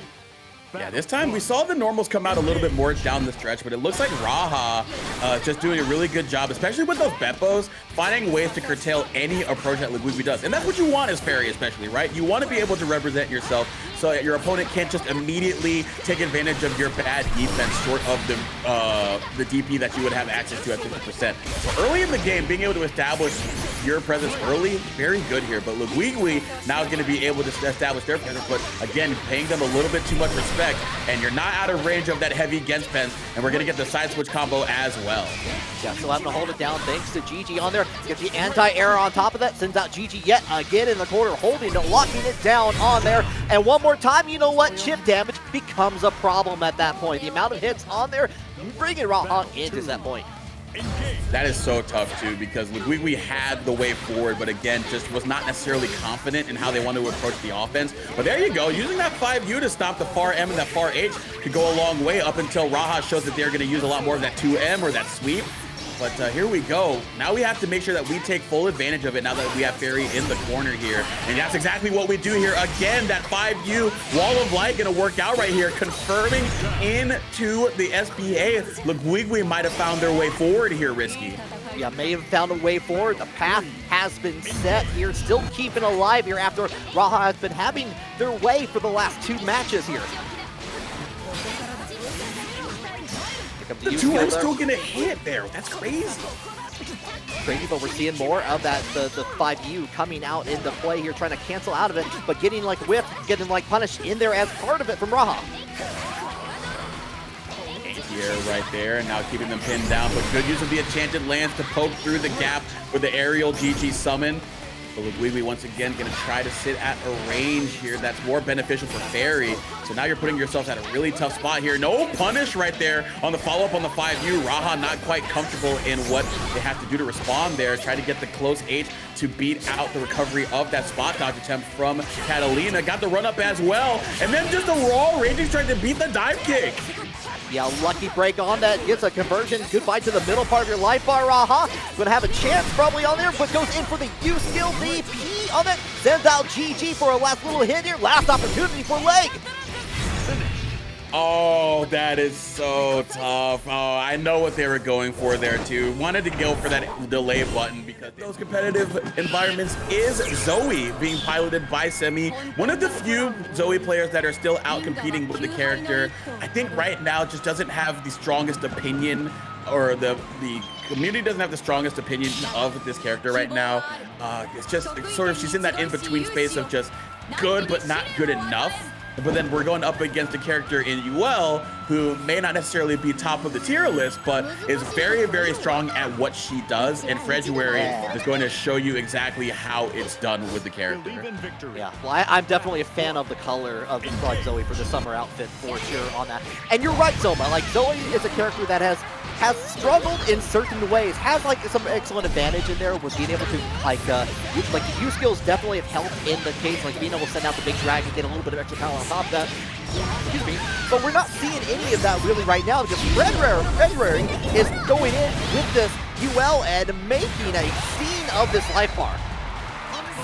Yep, already up close and personal with a character that's got to bet it all on that UDP to get on out of dodge, because other than that, her defense is sort of kind of in line with what you would expect from a Granblue character that does not have a reversal. And in a character like Yuel, kind of have to be able to represent something, otherwise they can do what they do there. Even after the SBA, just keep up the pressure, go into that third dance stance, get it right out of it, and then get the low-hitting far L to get the first round. Okay, fortunate trade on there. We're not able to get anything for it, but the 6-6L from Fred comes into play, and you get caught with the overhead into another setup here, but the dodge in there from Zooey was not to be made further on that. Like Fred was giving some big hits, big counter hits on top of that, and that's going to go into, if not going to finish out to the combo limit, we're going to finish out the round. Yeah, we're finishing it up. Yeah, definitely. Thank you, U-Skills. Fredruary with the optimal routing right there with those ultimate skills, just making sure to eke out as much damage as possible. Could have even gone into a third dance stance OP after that, and that would have been a really tough thing for Semi to navigate, but really good job navigating that round start right there, finding the right time to use that aerial spinning slash to get on the other side and catch an unaware Yuel, but even then couldn't quite get the opportunity to capitalize and start their offense right there. And then there you go, the aggressive DP after the throw, not going to be able to be enabled at that spacing of that 214H follow-up. Yeah, one tool that Semi has with the Zooey in there, like using a little bit of that 2M, the bisection, just to get like some extra hits. However, big counter hit from Fredruary is already taken out of that, and you're forced to use the invincible DPU skill just to get out of the corner and already back into neutral and already getting hit again by Fred. Oh, we got a guard button in this game, brother. That is an unfortunate cross-up to be hit by, as Yuel had her back to the corner, found her way out of there with an added hitbox as well. 2-for-1 special right there. All you got to do is just give the Fox Lady the funny 3 numbers on the back of your card, but also give me your ankles right there. The 2M going to be able to close out that first round of game 2. Fredruary looking extremely strong right now. Already, like going in, like taking your identity and your ankles and your body parts. Oh no. But Semi trying to like get back into it, like getting the follow-up on here, sends out the Dragon Buddy to go ahead, get a little bit of that extra skill in there just to kind of keep out the threat. Holding it down, doesn't have a lot of meters to work with from the Dragon Meter, but don't worry, Fred's got you back with the 6-6L on their side and a big counter hit yet again. That was 2 interactions in the making, because they ran up into that 6-6L both times, and the spacing on that is so ambiguous because you don't know if you could far L check that, but that time just running up into that close H delay to be able to catch a button there from Semi. Really good stuff there from Fredruary, and it was rewarded handsomely with all that damage. Now, Semi being able to fight out of the corner, but still looking very bleak right there, and it looks like the lights are out on that comeback attempt, because the 6-6L into that 2M gonna connect, and Fredruary gonna connect the dots for a game 2 victory. So we'll see if Semi can think of something here as we go back to the character select screen. Maybe we think of either another game plan or another character for this Yuel, because right now the Zooey not necessarily doing too much work, but how about a 4th Eustace instead? I mean, like, that's a possibility. I see that character. I see the icon on the screen with the check mark, and I see the reproach, the old expletive on their response. It's like, right, it's like, oh, you got my number. They typed that so fast, too. They saw the Eustace and just immediately keyboard right in front of the controller. It was so good, but we'll see how they respond to the Eustace right here. Again, I think it's just a character that requires a little bit less to get their game plan going, because immediately you can threaten with your projectiles, whereas Zooey has to get the dragon out first. And even then, once you're in that mid-screen space, you don't necessarily get too many things that are rewarding in terms of when you get that hit on Yuel, whereas she gets one hit and you're already put in that guessing game. We'll see what Eustace can do here to curtail the Fox Lady from being aggressive. And right now doing a really good job right here, just throwing out these projectiles. Fredruary having a tough time navigating against it here early. Yeah, already, like, somebody has been doing all, like, representing the range a little bit better. One of the things that was happening with Zooey was able to get some conversions to hit. Nice anti-air there, by the way, but unfortunately was not able to convert on top of that, but was able to not get a whole lot of damage with Zooey on here. Definitely showcasing that. However, Fred is going to get another counter hit, like so many before on there. Like, get the tick throw into the green rat race, holding it down, trying to keep up, but we got another back throw for Fred, turning things around, and down you go! Just when it thought it was all sunny side up for Semi, Fred is on set point. That was so beautiful, using that far L walk up when the rat race was right in your face and it didn't have the hitbox to interact with you, and then jumping on out of there before it could explode, and then still having the presence of mind to get that back throw to bait the BC as well. That was textbook defense, or active defense, up against the ultimate rat race pressure from Eustace. So I love seeing that there from Fredruary. Already ready on that first two hits of the far M into Starry Sky. And then we're testing out with the 6XL into the low, getting these nice little hits on there and forcing that free C from Semi.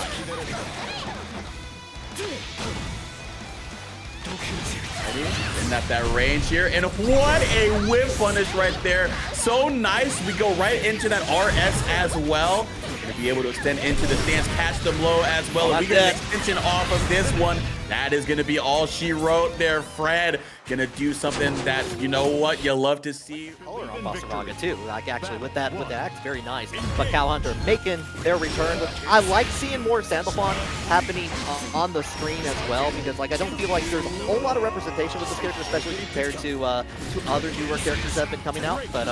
But it's good to see that on there. Well, Obby Dobby kind of keeping it out. We're going in for the low options on there. We're trying to reach out. We do get the hit on the ground projectile from Obby and trying to wait out, see what Cowhunter's trying to do. But we get the scoop instead. Yo, how are we gonna fight our way out of hell right here that we sit at that far M range with the threat of the Soul Force, the newly buffed unique mechanic from Vaseraga. It enables him to snowball so much more effectively, as if he couldn't do it well already.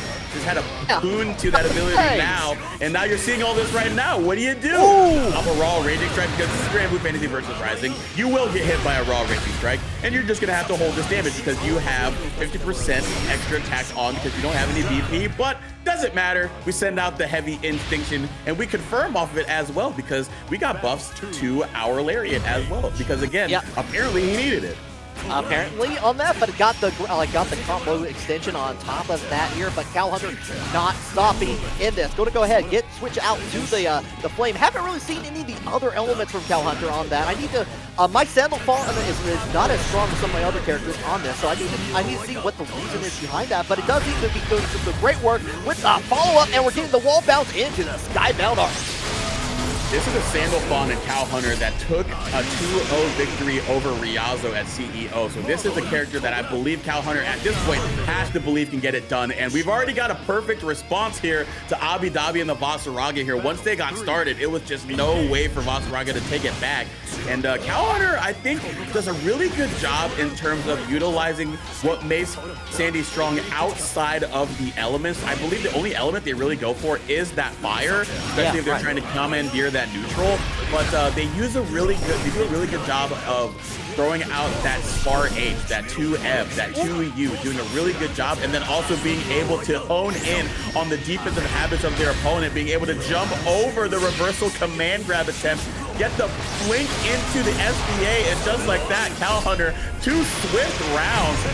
that is 1-0 for them. Oh, Cowhunter not only zoned in on the habits of Obby from that first round alone, had like downloaded, made a copy of that schedule for themselves, and checks it every now and then to make sure Obby is still on the route. Holding it down here, though, we're going in with follow-up on there. We're going Battalions of Fear a little bit from Obby, trying to get approach on there, but Cowhunter is keeping away, kind of keeping away from the range of Vaseraga. Yeah, oh, here we go. That far H right there was seeing that Obby was opting for that far M, and I understand why. It's now advancing. Very good button to throw out in that neutral, but Cowhunter being very aware of that, trying to get that close H as well with the stagger pressure. Gonna find the right time to use our BC, does Vaseraga, but the ultimate fireball, and to keep them pinned down in the corner. Again, looking for these staggers after blocking that BC, but running right into that far M that I just mentioned. Far end, but here comes the armor-bound U-skill Battalions of Fear in there, getting the knockdown on top of that. Enough time from the U-skill, even on block, to go ahead and build up that soul token into the Raging Chain afterwards, and Obby taking the first round yet again. I love that little bit of adaptation there from Obby. We've seen Cowhunter just either run up into that close L or run up into that close H. And they tried to go for a run-up throw there, but Obby slightly walked back and then hit a button to challenge anything that was going to come out from Sandy. So Obby doing a really good job being heads up in terms of how the approach has been shown from Cowhunter, being able to use that to take the round. Already kind of getting on the other side here. Got too far away, gets a little bit of punch on the follow-up like action on there with that little projectile from Sandalphon for Cowhunter here. Back into that mid-range a little bit of a touch in there from Obby. Going to get the pressure in the corner and gets the hit into the confirm. And if you do not drop it, you got the round on top of everything else. There's a nice finish, 1-1 in this match. Ooh-wee. Yeah, the Obby Vaseraga looking very, very nice right there. Picked up on a little bit of things in return. Cowhunter, I believe, was identifying the offensive or the defensive habits of Voss. And on the other side, identifying the neutral habits of Cowhunter and the Sandy. So we're seeing a little bit of adaptation in different phases for both of these opponents. So it's very interesting to see how it all plays out right here. But we know how it plays out when Vaseraga flashes blue. You're going right into that corner there. The ult tackle enabling all this corner offense. Yeah, into Super Skybound Art territory. Does find its hit. Uses the U skill. Go ahead and get that wall bounce as a treat on there. And you're going to get another one on top of that. 2-1 to sail. Couple of Scooby stack win at the bottom of the bag right here, but let's see what's sweet at the end of this pressure string. Just a BC waiting for you. Just keep you in the corner right there. Ult Instinction, and then just sniping out the startup of the ult skill from Sandy. Again, that advancing far M. Such a great premium that is afforded to Vaseraga with that poke now. Yeah, real good awareness in there, like for the start of it, just like beat it out with a faster button with the U skill on top of that. Cowhunter trying to go for the throw, gets a little bit of a whiff punch for Obby, but we're going right back into the neutral, catches with the low, we're switched over to the fire elemental to get that extra damage on top of things. At the door, close L, but who's coming? But a couple of stops, but stand your ground state right around here, sir. Do not enter my property. I got a close H with your name on it and a lot of damage to go alongside it. SBA put Vaseraga back down on the ground. Potential guess for game situation. No can do. Obby going ahead, get that Soul Forge token on them. Already dwindling down a little bit. The BC is going to finish out the last little bit of it, and right back at you. Obby has no VP points left on the table here, but still trying to get in with the stumps. Cancel, just threaten out that space. Be as conscious of that spacing as you can be. Just make sure that you're polluting the screen in a way that enables you to stop any Soul Forge activity. Good stuff there down the line there. Sandy still getting it done here by being very active in these ranges that are uncomfortable for Obby. And now they're feeling very uncomfortable on that defensive end. After that, BC just gonna walk up into that close L because you try to challenge after your own minus frame and you're paying for it now. summoning out, showcasing all the colors. Captain Planet here, getting the knockdown here. One of the things is like was able to early on switch over to the element, using that like from the big counter hit from that jump in from the very start of the round. But we have Obby Dobby going in, getting a couple of nice hits. The second hit of the shoulder tackle of Battalions of Fear from the heavy version. We're getting some nice little hits here. Followed out, but here comes. Yeah, you're going to get the conversion on there from the U-skill projectile on there in the corner. You're going to definitely hit the combo limit with the light hiss on top of that, but that means you get the reset and the match on top of that on the scoreboard for Obby Dobby. Yep, once that Soulforge reset was happening, I knew in the back of my head that BC was going to likely be off the table, because when Vaseraga has you in the corner and that Soulforge is active, especially in this version, there are a lot of different ways that he could beat you through that BC, and we saw it right there. Didn't even need that first skill, and we're going to see, we're going to see a lot of damage here, because we got the Soulforge active on top of getting that huge 2H counter hit, but we're still getting a lot of damage done right here. Soulforge going to run out, but we're gonna try to jump out of the corner here, but we're still being held down right here. But Cowhunter did a really nice job fighting out of here. Skill, yeah, you're gonna get that connection. Go ahead and get a follow-up. One more time for it. You get the corner to corner on top of that. You do block the BC, but don't get really anything for it except the extra pressure on top of that here. And we're going to challenge it with the Raging Strike too. Hello! Wow.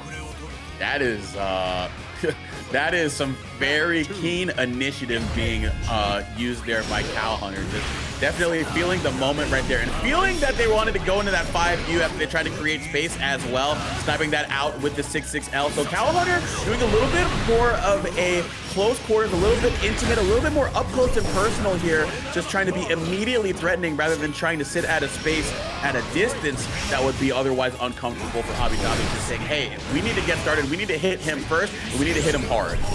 Obby Dobby went for the low sweep option on there afterwards, did get the hit and the scoop on top of things here. We're trying to guess it out. A lot more use of the anti-air, because you get the, even after whip, you get an action button on there afterwards, just trying to stop all your options on there afterwards. But the BC comes out, 1 BP left for Obby Dobby. Does get the hit as Sandalphon as Cowhunter tries to get in, but we're going to get it, but nothing for her. You don't have anything to connect on there. Oh no, that is so tough there for Obby Dobby. There were chances right there, but you played right into the trap card of Cowhunter. This is exactly what they were doing at CEO, waiting for their chance to respond with that SSBA. It is a beam, but at that range, it's a cinematic as well. So it was going to be enough if they got the proper call out, and they did. And even with the high health there, Obby Dobby going to be sent into a game of 5. What a reaction there from Cowhunter on the SSBA. Obby Dobby trying to keep a little bit out of the range here on the follow-ups here. Nice dodge from Cowhunter here. We're trying to check in with the 2M on there. Nice jump though. We're going to go in with the follow-up.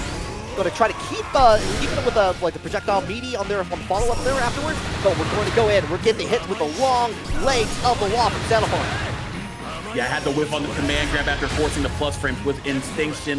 Cowhunter was holding down back, but the spacing didn't quite work out right there. So it was a big whiff to let Sandalphon get out of jail, and Cowhunter definitely taking as much advantage as they can get afforded. Right here, just gonna run up with that close L once again, try to catch them with something. Oh, but the trade into the Instinction gonna work out there for an additional conversion, but again, the command grab gonna whiff. This is gonna be a huge chunk of damage because you're out of BC, or you're out of BP, I should say, and Cowhunter, just a little bit of fortune in their favor with those whiff command grabs, but taking full advantage of it each time. Yeah, that's what happens when you're out of BP. You get that extra damage on top of that, and suddenly things may turn around even when you may have the advantage here. Obby Dobby trying to keep alive here, wants to make sure to get another match on the ladder before we enter into top 8. Does block the DP from Cowhunter in here. Going to get a good opportunity to finish this out with the Skybound arm. Very nice. Set point for both players. You want to know what's crazy? With the new buffs to the DP bait combos that Vaseraga gets, he has access to an easy 10,000 damage if he goes for a charge close age confirmed. Right there, just kept it real simple though. Don't necessarily need to make it any harder than you need to, because it's game 5. The nerves are on high. Make sure that you are just keeping the main thing, get the job done. But right now, we're doing a really good job of just sitting right outside of these ranges of these pokes here by Cowhunter, but still being able to dash up in behind each whiff. Not necessarily trying to punish, but reclaim space. And just like that, that game plan has enabled him to put Vaseraga back into the corner. Holding it down here, we're trying to wait it out. Does get the long reach of the jumping M on there afterwards here. Holding down with the standard projectile. Gets the U skill version of that afterwards. Doesn't get a whole big combo on there, unfortunately. Was not able to connect. That's crazy, man. The multi-hit DP beating the armor as well. There wasn't another cancel option that came out to give them unlimited armor. So Cowhunter getting out of dodge one more time. Oh, but the BC. Stop this time. Scoop hasn't gone for that option in a minute here. Critical time for it to happen. Holding down, waiting for Cowhunter to do anything. Cowhunter just holding down back. 100 meter, look out for that SSBA as well. Any twitch, and there it is. Got the dodge on it as well. The call out. Dobby just ready this time around. So we're gonna start out with top 8 losers. We're gonna start with Wacky Pie versus Nyantic. Yep, the battle between Ferry and Beatrix. Nyantic gonna pilot a character that has fallen off a little bit in opinion because of the nerfs that she received in the most recent patch. And I do agree that there were some pretty sizable changes because they nerfed her corner carry, they nerfed her corner damage, her mid-screen damage as well. So some routing is just not working out as well for her. But still has very strong tools that still are, you know, essential to what Beatrix does as the rushdown character that she has, and also being that all-around hyper shooter that she is. But Wacky Pie holding it down with the Ferry that we've seen win a plethora of online events here that has been newly buffed. So it's the battle of the buffs and the nerfs going on right here. Yeah, oddly enough, one of the nerfs that Beatrix got with the heavy version of her projectile causing knockdown might be a better thing in this matchup, because you can be able to approach a little bit better. On top of that, we're already trying to ride free a little bit, like going out in there, but the BC counter says no, get back to neutral. Yeah, but the tough thing about this approach is now that you have such a large life deficit, you do have to take initiative. And right there, Wacky Pie just opting to just say, hey, you know what? I recognize that you're going to try to press things, but what if I just ran up to you and did the dive kick, and just after I was setting up with the run-up throws, just go into that throw bait with the dive kick? Wacky Pie already doing a really good job here early, rotating between options and rotating between how they're approaching this matchup between the player and the character. And the dive kick once again working out right there. Not going to get too much after that, but still putting them in that good spot that you want to have as Ferry in the corner with a life lead and a GG right in your face. Yeah, snuffed out the H startup from Nyantic on there to keep them in the corner here. But yeah, Wacky Pie is just happy to keep it up. But here comes Beppo with the ball. Follow the bouncing ball to massive damage. On top of things, trying to go in for the reset on there, giving Nyantic a chance to get the turnaround on there. Delta clock is in play, so you do get that connection on top of things with the riding free afterwards. And you're going to, yes, of course, you're going to go into the Skybound art, take away like one of those BP points on there, and get to a critical damage, actually. This character got nerfed, right? They say, that's what they say on there. BC goes out there, 1 point for Nyantic, none for Wacky Pie, but we do get the hit, and there Wacky Pie takes the first match. Okay, so yeah, she did get nerfed because she lost. All right, but that was really scary right there. That was really scary right there. That SSBA did so much damage there, and there was only one more BP left on the life of Wacky Pie. Didn't really pay too much attention to see if they have access to that DP. Don't believe that they did at that point, but it was going to be really scary there. But Wacky Pie still found it within them to just, you know, stay calm, just find the right opportunity to get on out of there, and then close things out with the 2-3-6 and get to the first game. But here we go, ultimate riding free, going to be much more punishable this time around. Great job right there, not a ton of damage here, but every little tick helps the cause of Ferry, especially when they're adding up the way that they have so far. A lot of 6XL approaches in from Nyantic, but nothing for. We're back in the corner, trying to use the Thunderbird to get around GG. I like the idea, but unfortunately it didn't work out in there. The Star Chaser, though, does. that was really good too. Ran underneath the ball, but still was finding themselves into the GG guessing game, and the overhead going to hit. I know the scaling on that's not great, but you only needed the first hit to kill anyway, so it was an option that you had to look out for. Not quite ready for it, but we're seeing a little bit of the wheels turn in the mind of Nyantic, trying to circumvent the GG pressure, trying to use that Thunderbird, trying to use that riding free when it's in the air. But Wacky just doing a really good job still maintaining the activity, that APM at that range that she likes to sit at. Yeah, goes in, keeps the range in there, goes in for the 2L afterwards here, but we're in the corner, and here comes the mayhem from Beatrix, from Nyantic on there. Going to go right into the Skybound Art to get away one of those BP guys. Get down to not nearly to Super Skybound Art territory, but very close on there. I like that though. Blocks the BC and goes in for the throw, the least expecting option. And we're getting down. We get the Star Chaser at the very end and knocking it down. Nyantic getting a round. Yeah, that was tough too. No BP, so you were going to have to bet it on a DP or a reversal super. Nyantic, though, just keeping things airtight and then not overextending there, just saying, hey, Wacky, you got to take the initiative, and I dare you to do something. Just a little bit outspaced on that throw and a little bit outspaced on that riding free, so we pop up right into the loving arms or the loving whip of Ferry. So we got a little bit of damage on there, but still, every time that we play this game, it's a commanding life lead for Ferry to open things up. But the good thing about this matchup is once Beatrix hurts you, it hurts a lot. It absolutely does on that, but we do get the hit with the jump, and GG coming out the play to extend that in there and get out and follow the bouncy ball yet again. Still has enough time to set up the GG afterwards to finish it out and get to the combo limit back into neutral.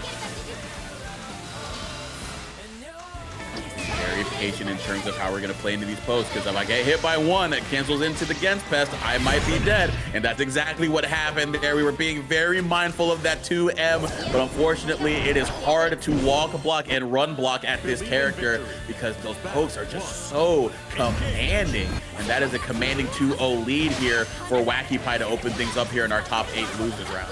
Yeah, trying to approach with the light version of Brass Sword just to get a little bit of a more distance on that, but got whipped out of the way. Wacky Pie is operating this whip like a remote control, just flipping the channels and making sure that they see that, they're looking to see what channel's on this Beatrix television here. This time, really good time to find the jump over there, but couldn't quite get the full confirm after that. And then just go into the throw. GG right behind you. That was a really tough spot to be in. Sandwich between a rock and a hard place, but they just get thrown in between. Plus frames, but yeah, we deny it with the BC. Otherwise, Nyantic would have had a prime opportunity to capitalize with some Delta Clock offense. Yeah, interesting option in there to go with the U-Skill GG just to continue keeping Nyantic locked down on there. And as the approach comes back in here, we can bring out the whip, a little bit of a tornado on there, and it's set point for Wacky Pie. Ace down 6-6L. Wacky Pie this time shifting gears. I do love the fact that every time that I've watched Wacky Pie play, they don't necessarily just automatically jump back and go to that zoning game. They know how powerful it is as we get that BC going. They know how powerful it is for Ferry to operate with a life lead. So they are the initiator more times than they're not. And then that allows them to play the game at their pace. Oh my God, the trade with the SPA could have confirmed all of that as well. Who told me that this was a reversal on there after all? Doesn't get anything for it afterwards, but does have the advantage in the corner and trying to keep Nyantic locked down here. The heavy version of Thunderbird comes out to play. The BC back into the corner you go. That 2M has just been absolutely demonstrable for curtailing any approach from Beatrix right here.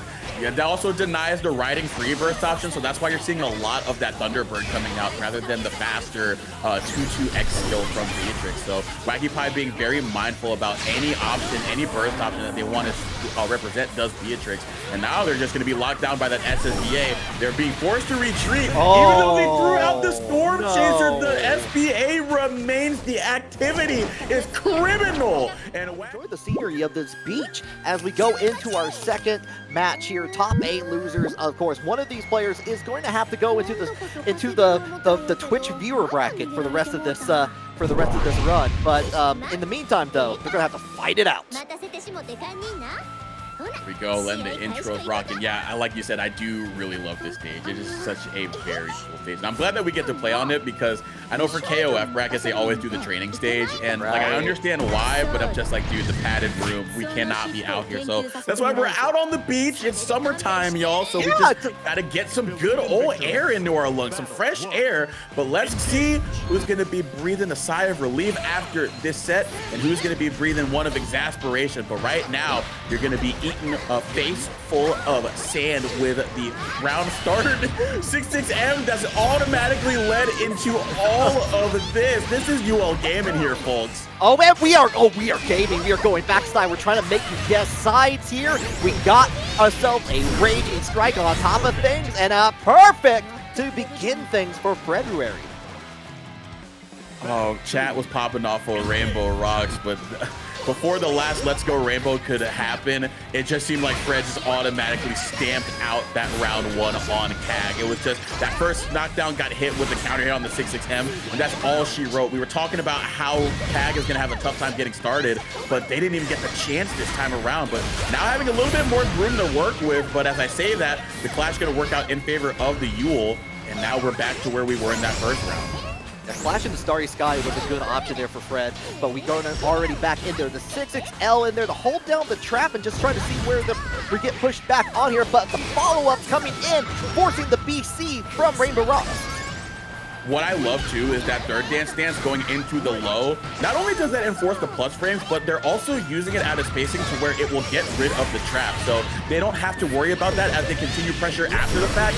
Great heads up awareness right there, and they're paying off in the droves, being able to maintain that corner pressure and get that first game in Fred's column. Yeah, like Fred is like, I need to hurry. I want to enjoy the beach here. Who doesn't? I mean, like, Cat's here with a good book. You want to enjoy a good book on the shores, but right now, she's not getting to read too much except for a face full of these swords here from Yuel, because I feel like that's all she's seen so far. Yeah, that's a quick book. No notes given on that. Trying to go in for the spare body to switch over on that, but we're throwing rocks away into the U-skill, like Ouroboros going in there. We're going to get the follow-up. And going to keep that on the sideline. Yeah, I'm going to set up the traps on there after the combo limit hits. And we're just trying to get in, find those buttons where they're going with this like long-range, mid-range Cagliostro play. Go, trap down, far H. This is where we can operate at our best, but the 2M gonna find this mark right there, counter hit, but it didn't need to do much after that because they were able to convert into that raging strike. Bouncing out of the way of the BC, I should say. But I mean, it ain't all BS right there. We're calling out that U spare body attempt, and yeah, the bet they're not paying off there for CAG. Fred sniping it out beautifully. Oh, trying to set up a trap on there afterwards, but Fredruary is already getting in with that far and getting the punish on top of that. Going to keep plus frames with the Fox Blade. Get the second one in it. We have ignited. We have set up the flames, and we are going into a combo. We're going to set up the combo limit, and we're going to get that overhead afterwards with 6-6M. Couldn't quite get the parry on that BC, but still maintaining that positioning that we love to see. Tried to run out of there, but great check with that far L. Got the counter hit. Going to confirm into a lot of damage that should take care of CAG in this game, and that's exactly what happened. SBA, Fred just doing everything right now, just being absolutely relentless in keeping up the momentum. Rainbowrocks not having a single chance to breathe so far. Yeah, Fredruary is looking to mine some minerals, trying to get some rainbow rocks, convert them into stones of their own here. Going to go in with dash in, going to keep it. But nice use of the throw in there from Rainbowrocks to switch things around into the Alexandria to get the corner back. Well, finally getting that throw bait to work, and yeah, here we go. This is where CAG can be at her best in this matchup, and I do love the fact that Rainbowrocks just said, I'm not allowed to play neutral right now. They're doing such a great job of being aggressive, so I'm going to be aggressive now around here. But that's how we got the house lead so far. But again, the Fredruary keeping up the aggression as well, not giving CAG a chance to keep up the momentum, mashing out and then getting that 6-6M while the traps were right in her face. It goes into the triple attack, holding down, but the BC says stay in the corner. We got one BP each that goes away for Rainbowrocks here. Would it be very dangerous if they get the hit? And there it is! Contact has been made! And that's a tremendous amount of damage for Fred to go into set point. That sucks too, because Rainbowrocks did make the right call against literally any other character. Because she put out the seal and Yuel's far M advanced her forward in that moment, she avoided the hitbox. So if it were any other character, Cag wins that round. But Yuel got out of the way and was able to punish. Indeed on that, but we do have Rainbowrocks. We want to go ahead and get into the corner here. Enough time to set up a little bit of a rock, trying to get the dodge out of there. Enough too far away for the BC, but here comes the Skybound Art. Did you hit a button? Yes, you did. Excellent. Something right here, but couldn't quite look out for that use-bear body the way that they wanted. Went into the seal. A little bit of a tricky setup, but not gonna work out right there. Fredruary still being able to run down near. We've seen it, we've talked about it enough. I don't really know how much we can cover, but we'll see what he gives us here in this time around. It's a bit of a different matchup here against Galleon though, so we'll see what happens. Yeah, this is I'm interested in seeing. I have not seen this matchup personally yet, and Galleon, especially with like, has a bit of a slower move speed in there. You're having to like kind of like set up like looking at the meteorites and try to keep it, and like, you know, Grimnir just going everywhere. Gotta go fast all the time here. I'm wondering how you're going to have to deal with this particular situation.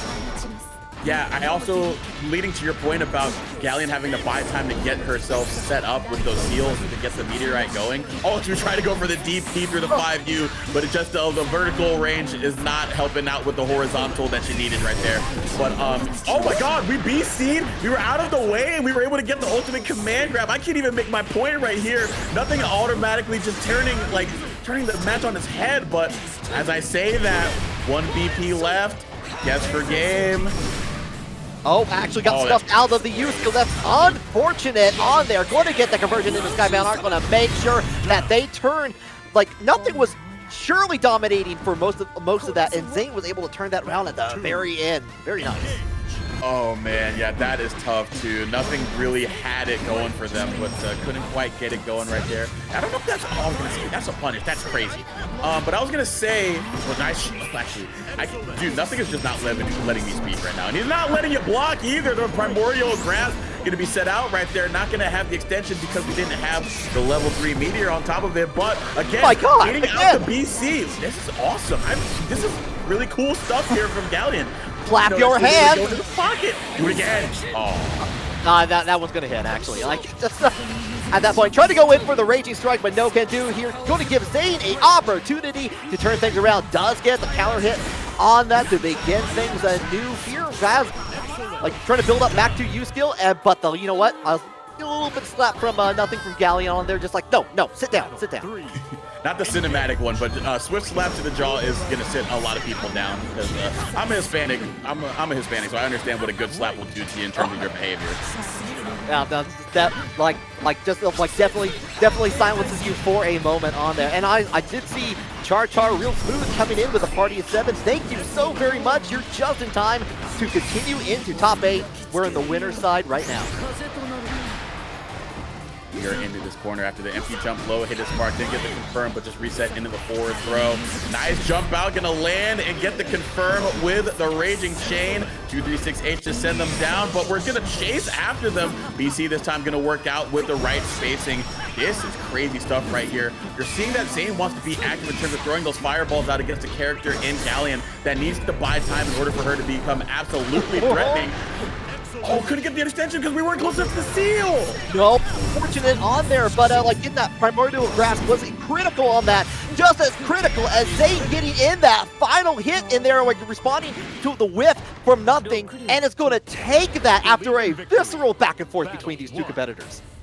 That was unbelievable right there. Galleon or nothing have really seemed to pick up on stuff that Zane has kind of been thrown for a loop, or for lack of a better term here, especially getting those spacings to where that command grab can be threatened after the BC. So that's really good stuff right there that nothing is showcasing. But it's just been Zane finding those crucial hits at those key moments to get those, rather than trying to pollute the screen with these tornadoes that we're seeing here, which I get because Galleon had that slow movement speed. But just being able to capitalize on the whiffs that Galleon has while she's trying to make her point, just go in there and get the damage done. Yeah, and then now we're back in the corner. We saw a lot of that going into the Primordial Grasp in there. Holding down in there, just already blocking low on the unique action, but calls out the in-air attack on there. But here we go, ultimate Primordial Grasp. Clap your hands, say yeah. Yeah, hold him up to your Jeep because it's time to go night. Good night on that round one for Grimnir. Really good stuff there from nothing. That ultimate command grab in those very ambiguous situations in terms of, all right, what can this character set up right here? But you got to know once that seal is out on the floor, especially after it's the heavy variety that gets set out, you got to know that's just in the back pocket. But yeah, you're thinking of so many different things. It's a Granblue after all. It's a guess at the end of the day. Yeah, you know, I have to guess that. And Nothing's been doing a really good job of, like, changing up some of the approaches that they've been doing on here. We saw that, like, bringing down the diagonal meteorite afterwards just to kind of snuff out some of the Zane's projectiles on top of that. But we do get the follow-up on there. You can definitely block the level 1 meteorites low on there, but we got in with the Primordial Grasp, and again, clapping those hands to the 4-4 beat on there, and you get the wall bounce on top of that, and it's 1-1 now.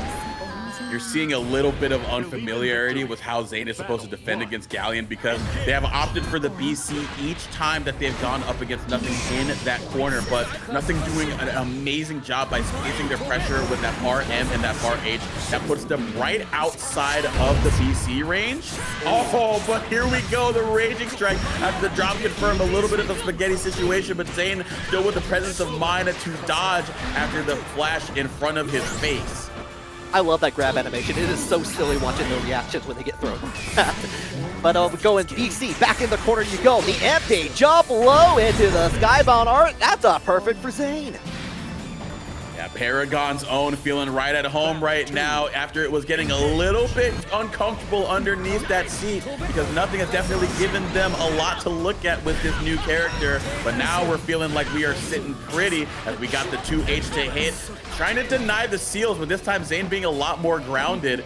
And now you're seeing the adaptation at play from one of the strongest players in NA. Yep, already went ahead and set up the meteorite on the ground here. Enough time for Zane to set up the sigils and to kind of go in, but we're going to get BC to get back into the meteorite zone, holding down the block. Getting the right time to get that UDP and then getting the cross up there as well. That is some tricky stuff right there.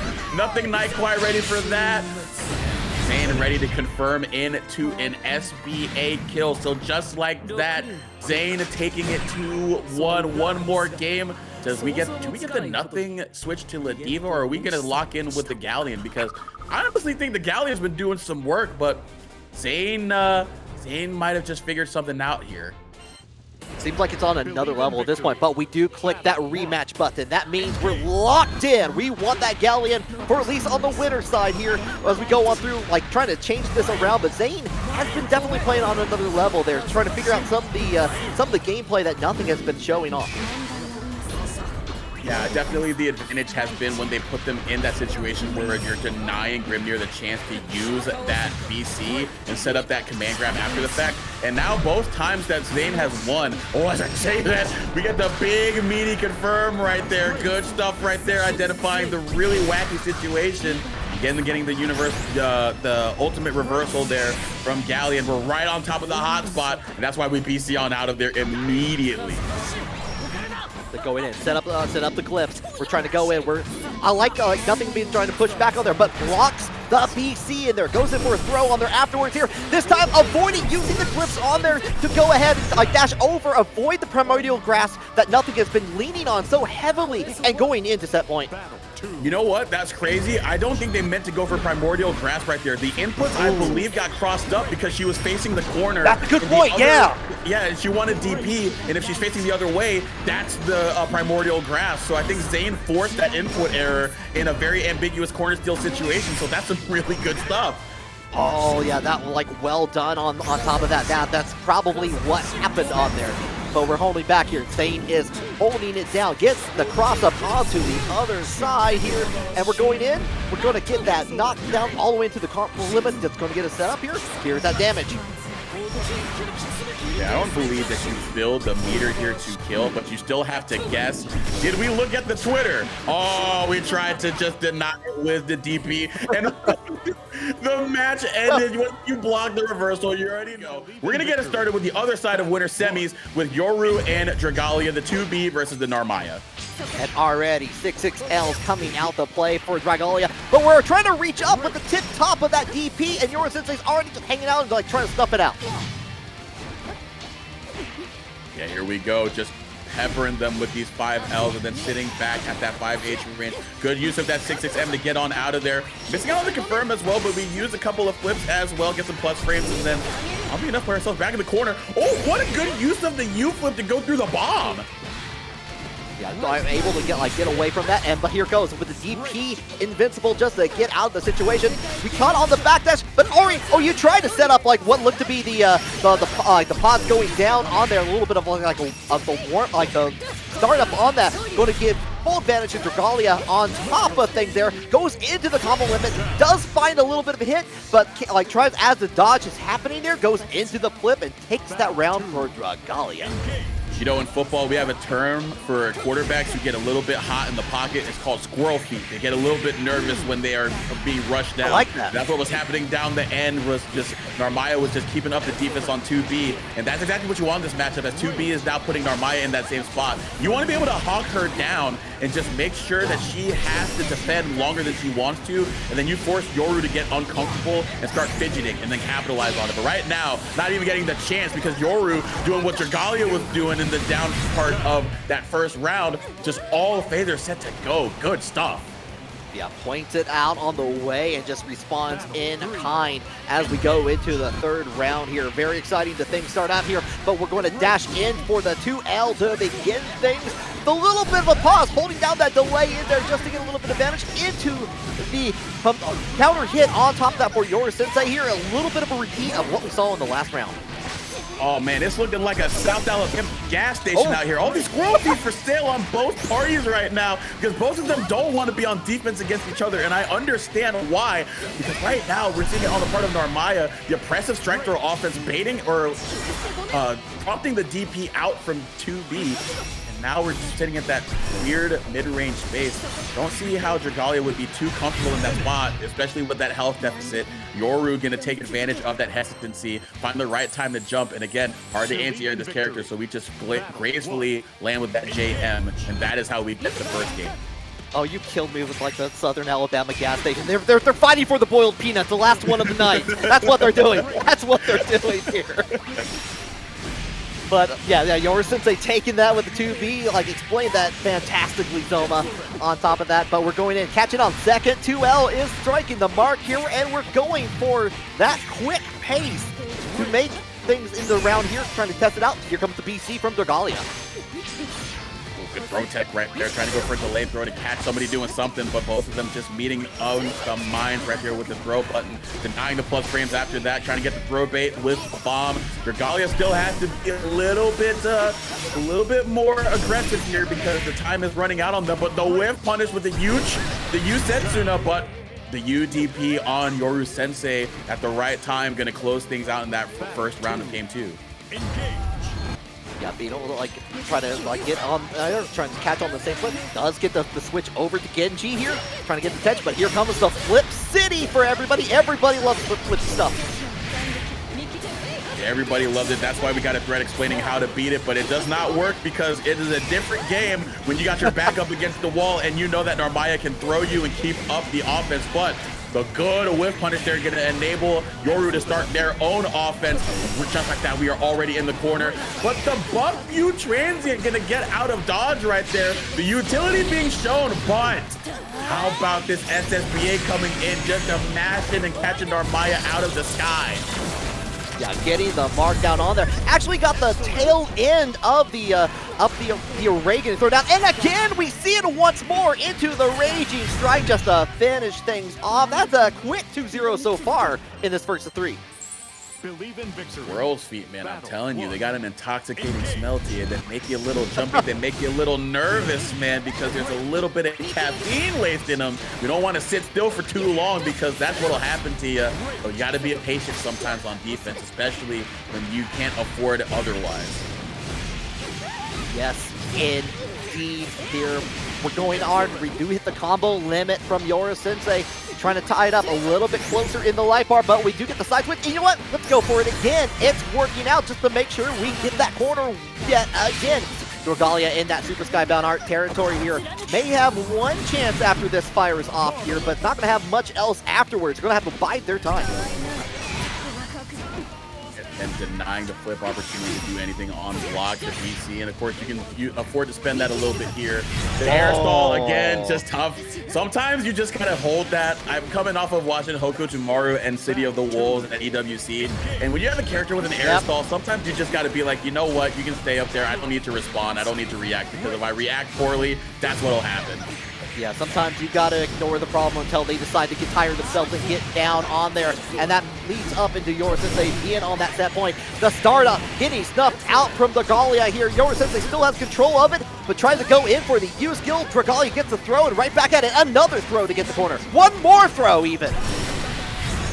Oh, I definitely thought they were going to be able to take more throws there, just being like, all right, I don't let you receive some buff. Not a matchup that you want to play, so we want to see how Galleon kind of does into this, because if the Galleon has some good work up against Ferry, that opens the door for nothing to have a really comprehensive shell in this meta. Yeah, and already using a lot of those mid-range actions in there just to kind of keep away and being able to push away into the corner here. Here comes Primordial Grasp. Mac it down on here. Perfect scenery on this. Especially with the name that nothing is used out here. El Condor Pasa really going into the wrestling gimmick, especially with Uma Musume there. Going to go in, raging chain on top of that, will the earth into Skybound Art. That's all you need just to show off the cinematic. Oh, I love that too. The added damage because you linked into the SBA hard input rather than just having to go into a combo. So that's a really great route there by Nothing. It's really cool to see how Nothing has already sort of optimized the character and found some really great stuff there to make the character function, even as early as the character has been in this early into the lifespan of the character. So yeah, it's been really cool to see here, and already doing a good job of getting Ferry a little bit uncomfortable here. But right now, Ferry looking very comfortable putting Galleon into a position that she probably doesn't want to be in.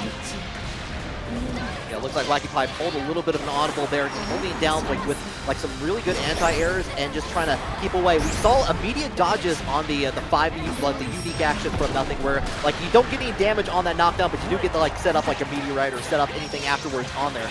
But we do also get this hit into playing the bounty ball game on top of things into GG, and we're going to go set GG up once more, and there we go. One of the few characters who can still do that fuzzy setup on there afterwards, still critical to their game. Yep, standing right on top of the Bunsen burner as well, but still being able to throw out those far H's. Nice spot dodge through there and still being able to keep GG on out of there to keep them active. Locked down as well, so the next hit will be a chip. Oh, trying to go for the SSBA, but just a little bit too far for that to work right there. And unfortunately, it's one of those SSBAs too, where you can jump it on reaction. So it's gonna be a tough way to catch people sleeping with that. Yeah, you gotta be, unfortunately, a hard read on there, but we do got the Will the Earth coming into play there. Wacky Pie trying to get away from the level 1 meteorite there, but we're going to take the corner for themselves, and they're into the GG setup. Gotta hold all of this pressure in there, but the jump in from Nothing gets snuffed out by Bethel. Oh man, yeah, this is tough right here. You got the meteorite set up and have no way to use it right here. But we can use our SBA to full capabilities. Wacky Pie with the first win after Nothing was making their presence shown early. But Wacky Pie just saying, you know what? I know what's good, and what's good is just peppering you with these invasive normals and not giving you a chance to set up what you would want and get me into that command grab range. But Nothing just saying, hey, I'm still gonna take the initiative. I'm still gonna do what I want to do. But right now, we reverse positions with the back leg. Trying to hold it down there, leveling up the meteorite slowly but surely, but like having to force the BC out of Nothing in there, spinning the BP to get out of there. Has one left on there, so we're going to get that extra 20% damage on top of things here from against Wacky Pie. And here we go, one more time. Skybound Art following up. You got to follow all the Ghost Train here. And there it is, down for Wacky Pie. Yeah, the hit of that ball took away the BP as well, so you were devoid of any other buff to your health there, because those were 50% extra damage being tacked onto those hits. Just ran up with the multi-low and then just enabled that to be a killing combo. Really good stuff there for Wacky Pie. I do like nothing switching over to the Will of the Earth in there, using the extra little bit of range just to kind of like use it as kind of a tool in there just to kind of stop the process. However, Wacky Pie is not stopping at all. Trying to like the beginning of the start there, got hit with GG in there, and we're back into a familiar situation. Double tap, couldn't extend off of it because it was the latter part of it. That 236H has been really, really good for nothing. And now we get a really nice extension as well. Gonna go into the 236U, set up right in front of them. Close H there, but not gonna do anything too much with it. Got a couple of hits, but just not quite ready to confirm. So Wacky Pie getting another lease on life. We've seen a lot of chase downs as well too from nothing. So definitely understanding that they need to be up close and personal because they don't necessarily get the chance to set up that seal the way that they would otherwise want to. They gotta get a knockdown. Far away on that, but like we're already dodging the meteorite on there, like something like level 2 meteorite on there, but we're holding it down. We'll have to hold it again. Chip damage is going to be a very real reality in a second here. Trying to keep away from the whip. And Wacky Pie has been ready, like has been dodging a lot of these meteorites and trying to like set up some unique action. And there's a chip damage. There's my chippy. Oh, that's sucks, man. You just fell right into the active GG. You were doing a really good job of playing around the chip right up until the very last moment. But that is a really good way for Wacky Pie to close things out right there in that game too. Just being like, hey, you know what? Again, it's just been really good of just not being deterred by the aggression shown by the Galleon and just saying, you know what? I'm still just going to be your problem. And you have to show me why I need to change outside of like 2 or 3 command grabs. You got to show me that the neutral is going to go in your favor because right now I'm running away with that. My hits may not do the same as yours up until I got that SBA out, but until then the consistency is definitely in my corner. Yeah, the slow mobility and being able to like the limited options you have to approach outside of like knockdown, because the Wacky Pie has not been falling for like unique action at all. Like if the knockdown has been like Meteorite has been getting set up, but nothing really happening with that other, mostly just because Wacky Pie's been able to avoid it and being able to play this far range game like we're seeing right now. That time it does hit on there and nothing tries to approach in there. Wacky Pie says, no, I want to use the whip. I want to get it away from you. And what's crazy about that too is even though it did hit, I think that Wacky Pie has already run the risk assessment in his head. And he's just saying, you know what? If I get tagged by that at this range where I'm throwing out that far H or that far M, she can't extend too much after that. So I'm willing to take that bet. The backdash from Wacky Pie in there, forced to like take the damage on there. On top of that, Wacky Pie is on a set point. Yeah, again, it's hard to catch people sleeping with that SBA. I know it's a command grab, but even then, Wacky Pie just hitting that backdash even earlier than the animation started, so it just had a pulse. But again, these primordial grabs have been landing very consistently, and off the back of these plus frames, you gotta imagine, actually, no, it's on cooldown, so you can't represent that much, so Wacky Pie gonna use that data to just be like, hey, I can hold down back a little bit longer. I'm not gonna get tricked into holding up back and getting tagged.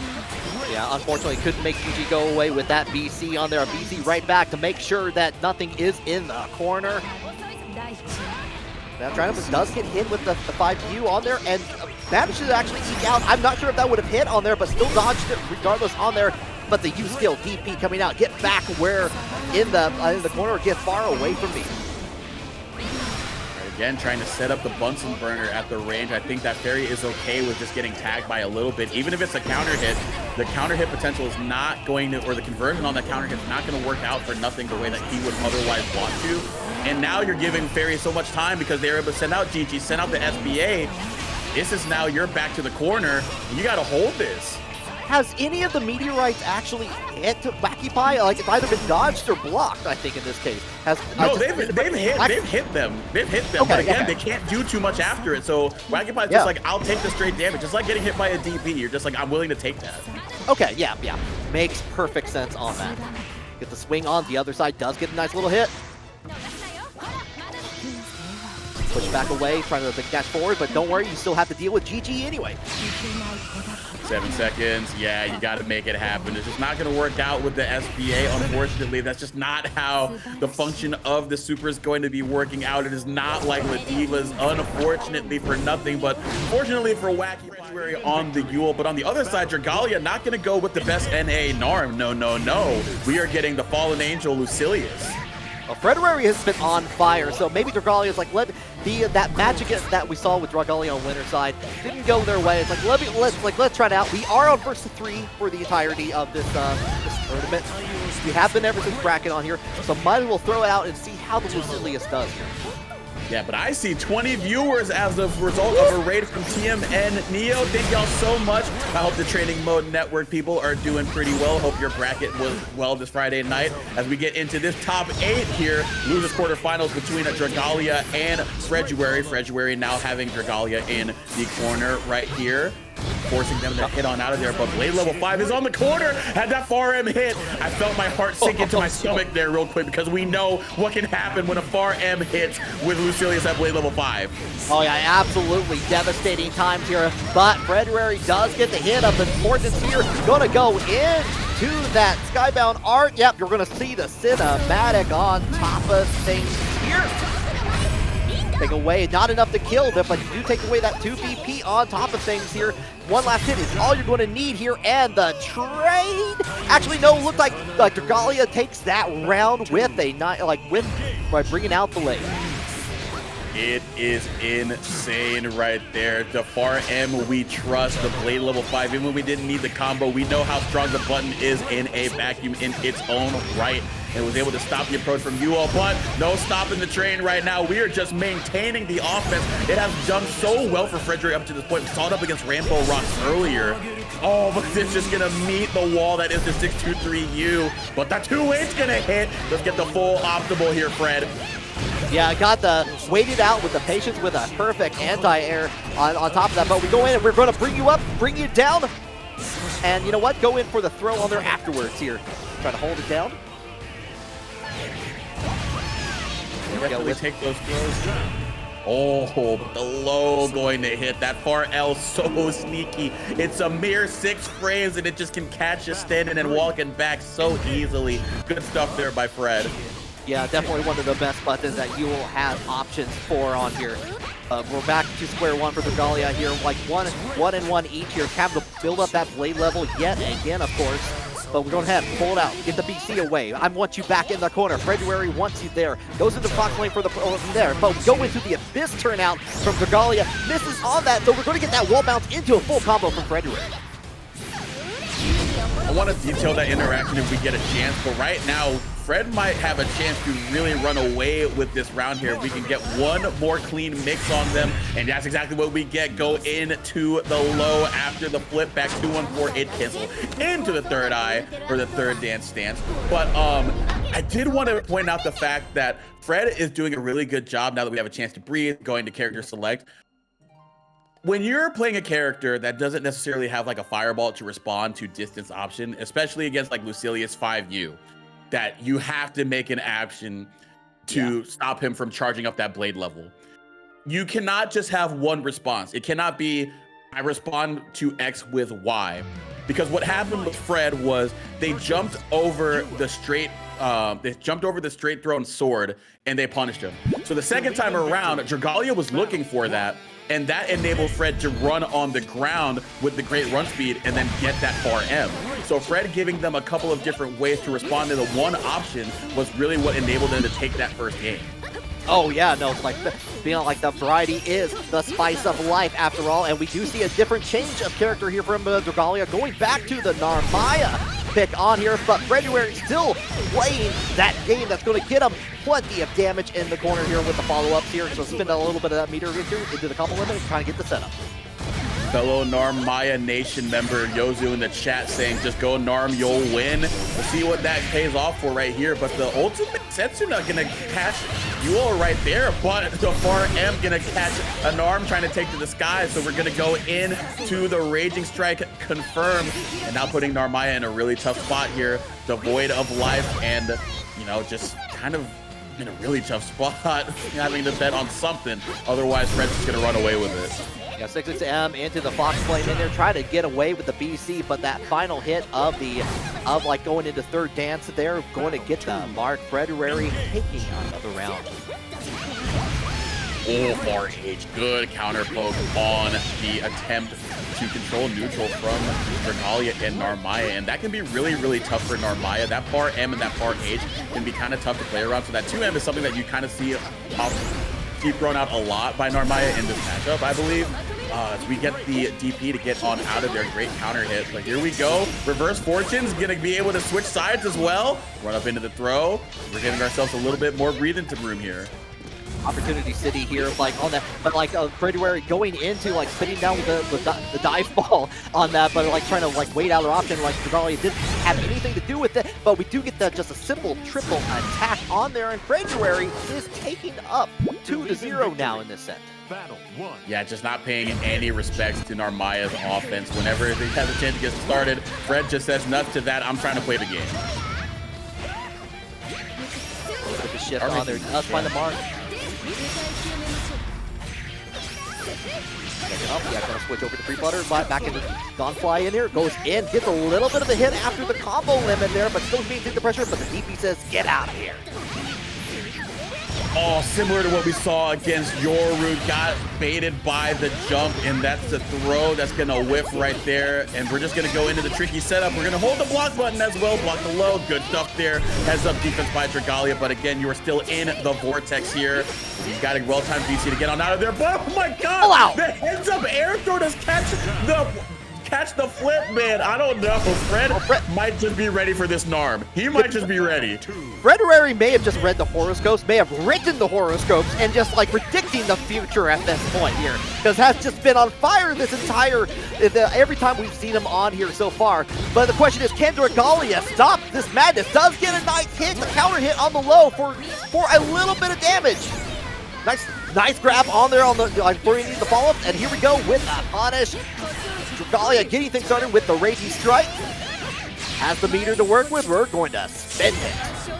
Yeah, you gotta imagine this is something that Dragalia needed expeditiously, because it seemed that everything was coming up Fred after that air throw and the commanding 2-0 lead. So Dragalia being able to get a very strong round in their favor has to feel good. And now there's a little bit more confidence behind that movement, because we get that round start 6-6L, but the confidence is still in the back pocket of Fred as they find the right time to get that DP to get on out of dodge. Yeah, holding it down, using those long range buttons, waiting for the with opportunity punishes on there, but here comes the Setsuna on there, finds his mark with a RM into the Foxfly to connect it further here, but we're going to get touched out of the way, right back at you from Dragalia. Ready, not biting on anything, finding the right time to DP right there. Fred just kind of flirting right outside of any immediate button that Narmaya can throw out there. It hasn't landed yet, but what's going to land is the low follow-up on that 214H. Now we're just flirting with that 2M, daring them to do something. And that something was a flip. We just VC on out of there, couldn't quite react to it the same way. One DP on each side here, catches with the low on there, converts on there, and Dragalia is still alive.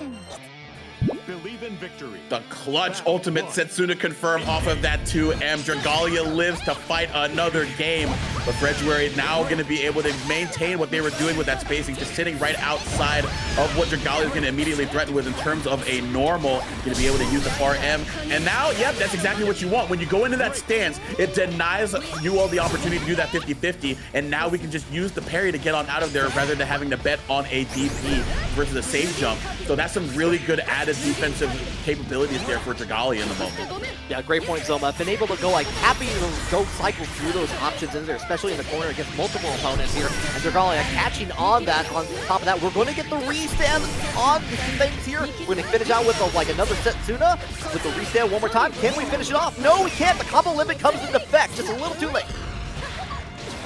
Oh, here we go. The guessing game is on, but we delayed DP right there.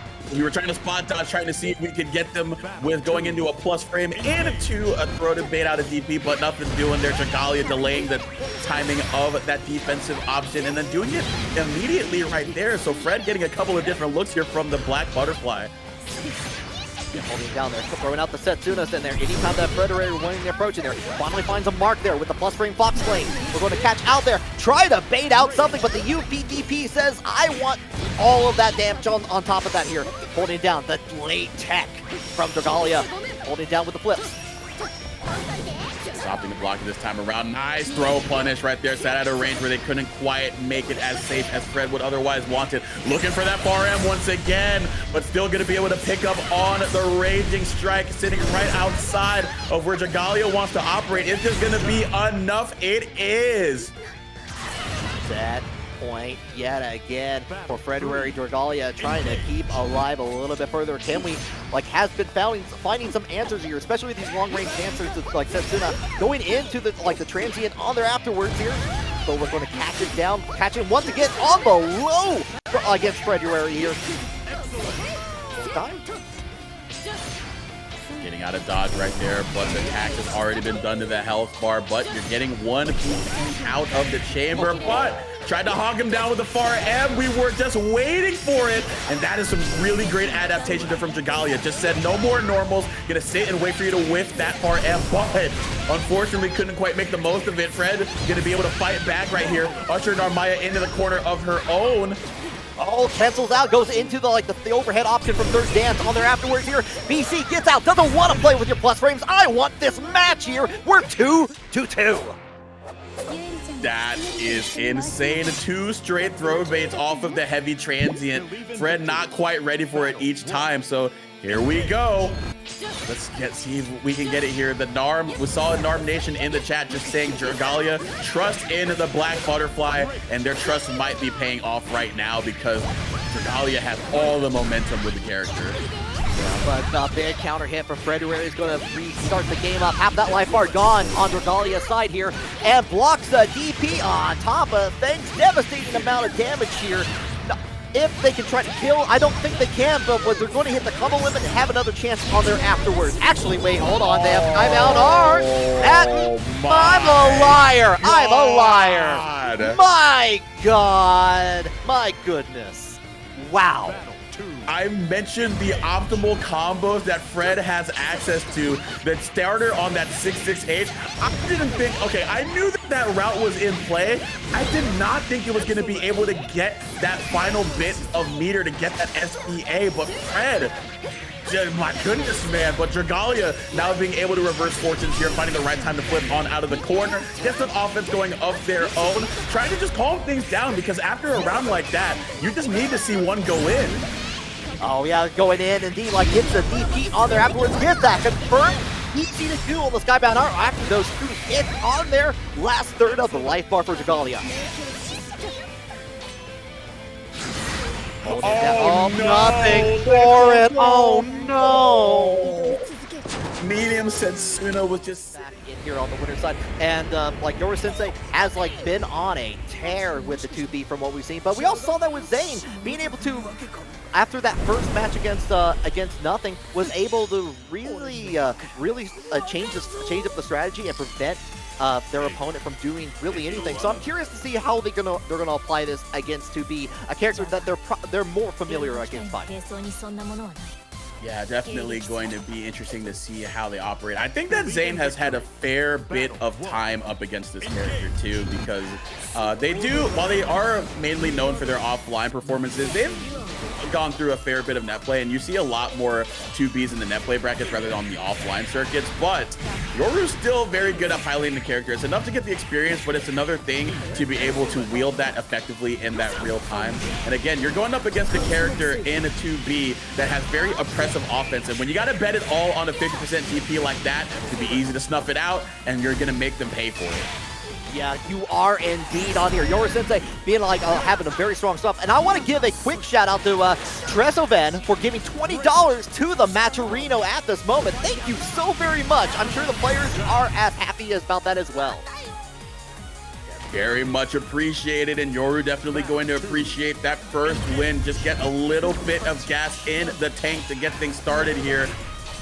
Trying to get that spot dodge through the pod throw, but nothing doing there for Zane. Gonna attack on a little bit of damage. Doesn't hurt too much, but it's gonna hurt to be a lot to get hit by that dash. The winds are in the sails of Grimnir once again.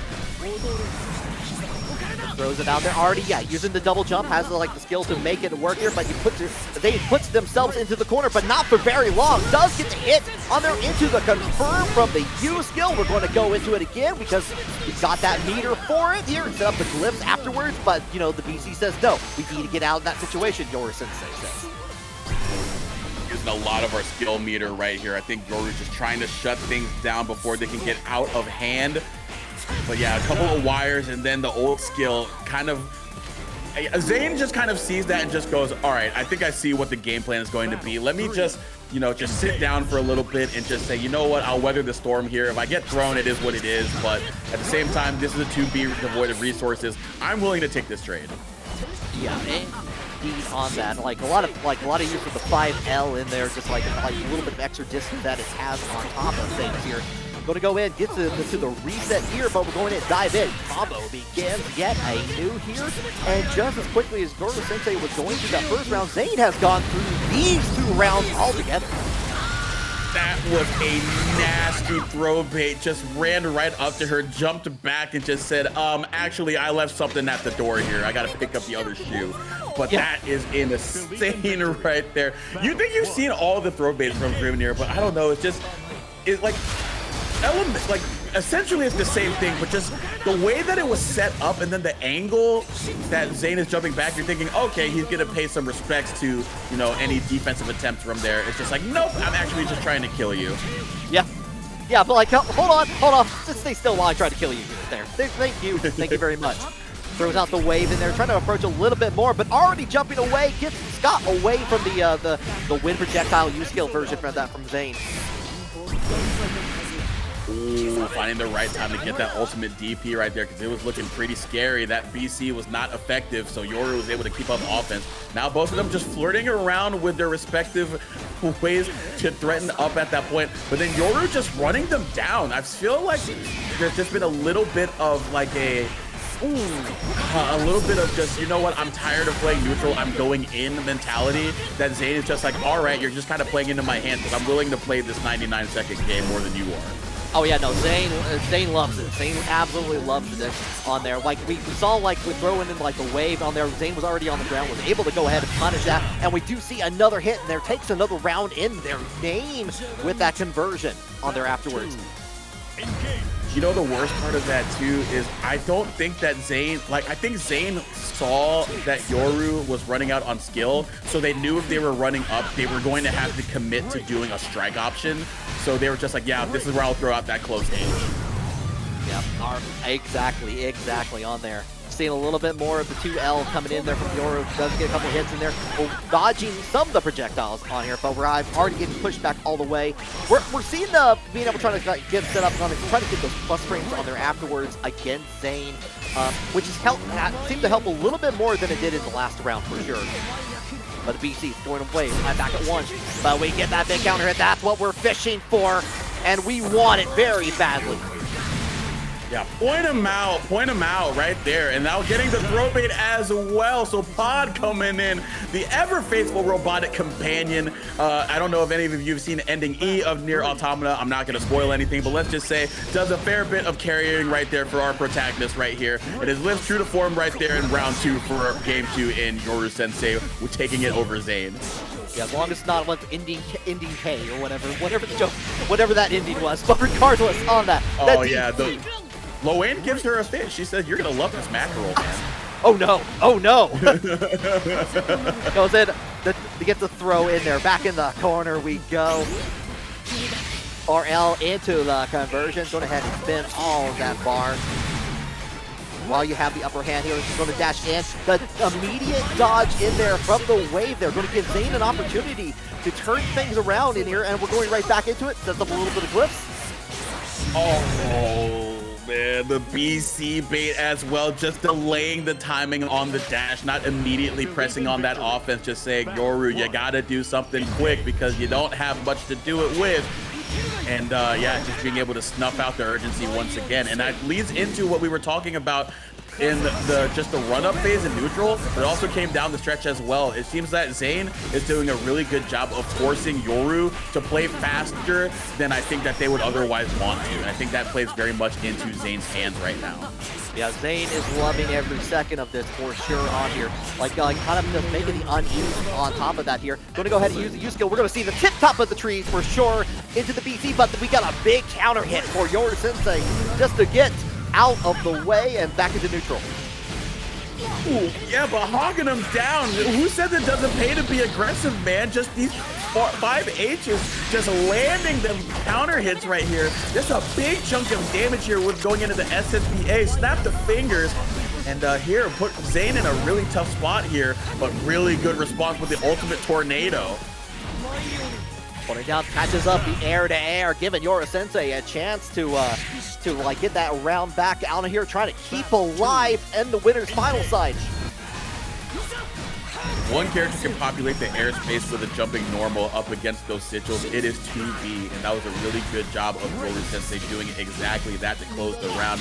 And now we're forcing Zane to guess in the face of the baseball bat, but the Severing Assault going into a whiff because they were a little bit too high onto that combo. It was an awkward hit, but Zane still going to be able to get hit, so we might still get that Severing Assault that we wanted after we swing the big old gavel down. Yeah, good to get the, like, a little bit of conversion with the Raging Chain on top of things here. But Zane is turning things around with a couple of jump ins with the glyph on there. But here comes the DP, the invincible option on there. But you know what? Zane responds in kind with an air throw of their very own here as both players are in the last third of their life bar. Cool backdash to get the whiff punish on the 5H, going to the ultimate tornado. Not going to be enough to kill, but set up a very dangerous situation for Yoru. Oh, good, using the parry on the BC, and it enables them to just run up into the auto combo. Fantastic stuff from Yoru to claim game 3 and force Zane to play yet another game that they might have not otherwise wanted. They were so close to taking it in a sweep right there. Yeah, almost there, but not quite, which means we get to see more Granblue on here, but the anti-air coming out from Zane. Going to go ahead and get the side switch on there just to get the massive advantage into the combo limit, into the glyphs already out in the play, but to be Yora Sensei is having none of it. There we go, just gonna get a chance to get a whiff punish right there, nothing doing, but still being able to reset into that 2L. Such a scary thing when 2B's running up to you, especially when you think there's a threat of that throw, and then you just get caught low, man. But here you go, Zane with the aerial mobility to go right over the beam from the pod, and now we're gonna get the SPA, put 2B at one more BP. This is a tough guessing game for Yoru Sensei up ahead, and that is one game that you are not going to win. Empty jump throw, Zane wants to get a set point. Yeah, but had the damage for it, just went ahead and made it happen, flying the friendly skies through that round in there just to get in for maximum damage here. Yora Sensei again on the beaten path here, trying to stay alive in the set. Oh, baby, the 2-3-6-H right there gonna catch Zane jumping and get a full combo as well. Even though they were airborne, that was so much damage. A lot of damage in on that, trying to hold it down. A throw of their very own, a little bit of a tipped off on there, but like getting dodged, but was far enough away from the U-skill DP from Zane just to get it and get a near perfect. Not quite there though. Battle 3. Yeah, but we are in a really good spot regardless. Yoru Sensei just absolutely doing the damn thing right there in terms of turning the direction of the set in their favor. Felt like Zane was just running away with it, but just little things have added up for Yoru in a big way. But right now, we're not even in the health bar. Both of them just jostling for that big hit, and it looks like Yoru got that here with that big jump in over the tornado. Yeah, I can't believe like it was already up in the air on that. Like had the time to make it happen, but like just managed to eke it out in the end, threading the needle just a little bit more, backing away, doesn't even want to deal with the glyphs. Unfortunately, you're going to get hit and have to deal with the pressure and keep up with that on the other end. Oh my God, the DP, like the invincible DP option from Yora Sensei in there got punished. We got a Skybound Art, and we got Zane moving on into Grand Finals. That was an insane DP bait. It gave him, you know, we know their pedigree. We understand who they are. We understand what they're capable of.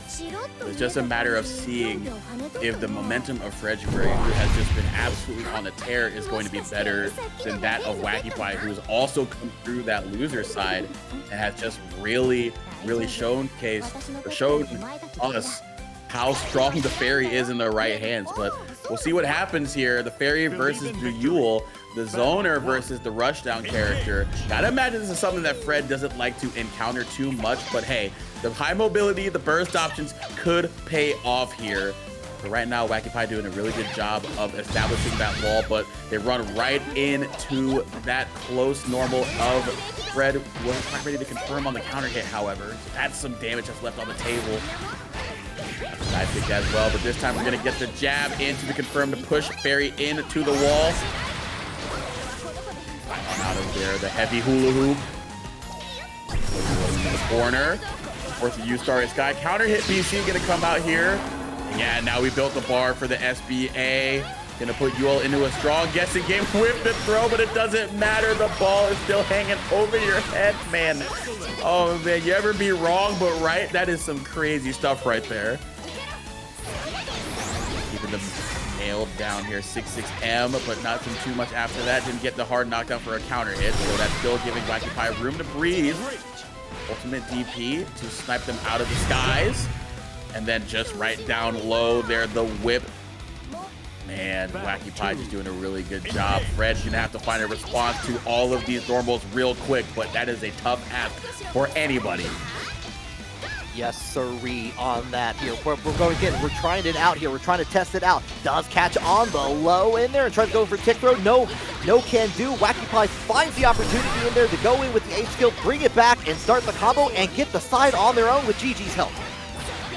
Oh, man, the dodge into the far L, or the jumping L to catch Fred. It's just not quite ready for the GG setup, man. That is just so many different flavors that Ferry can offer that GG setup, but there you go.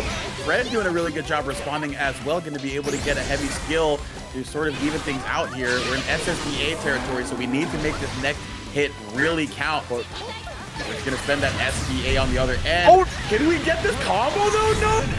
Oh, she flips right into the ball, man. And I was a deer in headlights. I was seeing that as like, you know what? I don't think that's going to avoid it. Like, if that threaded the needle, greatest move in history right there in Granblue. But unfortunately, did get hit with that. Wacky Pie taking that first match. Oh my goodness.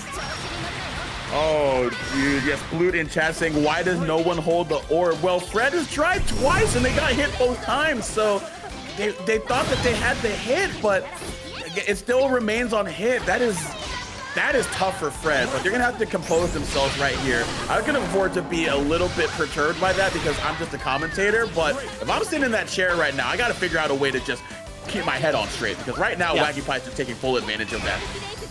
Yeah, definitely taking a couple deep breaths on there, but we're already right back into it. We had to call out with the got air unblockable with the skybound art there on there, but we're trying to pull in. Did try to dodge successfully on that, but gets the throw on there afterwards. Fredruary still in this game, but a little bit of life on their side. Alrighty, here we go. Got the nice counter hit confirmed right there, though, on the sweep. So good stuff there by Fredruary. Again, the optimal conversions that they have with this character. That's what happens when you're a specialist. You just know how to get the most damage out of every interaction that you can win. And against Ferry, you, again, gotta make it count. You really have to shorten the game as much as possible. Yeah, that is for sure on that here. Going in, back into GG territory in here. Going to get thrown down, and you do get hit with Beppo, so you're going to get hit with it with the 2L out there afterwards here. Doesn't get really anything off the changing strike, but the ultimate Starry Sky to get out of the situation, get back into neutral. Now this is what you want. Put them in that guessing game, but just a little bit too far on the throw. So we're buying some time. Does this ultimate Starry Sky run into the SBA? It does, and you still get hit after you get up, man. Fred, you gotta get away from this orb! It's trying to kill you! Like, no one tells, everyone wants to ponder the orb. No one tells you about how the orb wants to kill you. Oh man, it just has malicious intentions every time it shows up on the screen, as does the friend Gigi right there, who was waiting in tandem with their buddy Beppo, and now we just have them up against the wall. This is some tough sledding for Fred. It just seems like whenever they have any bit of momentum, it just gets snatched away from them at the slightest moment. At the very end there, I had to cough. I was trying to drink water at the same time, and it was like, the orb is madness. The orb is madness, everybody. All the way from the could have had the punish there, but just not quite ready. That is a tough ask right there to see that in real time. Got the 6-6M to stop the ultimate GG. So now we can put them in that guessing game, enforce the plus frame, but we get to switch sides with the against best out of the range of the far M. But the far M gonna hit, confirm into the SSBA. Fred being able to still get game 2 in their favor after the orb was doing everything in its power to prevent that from happening.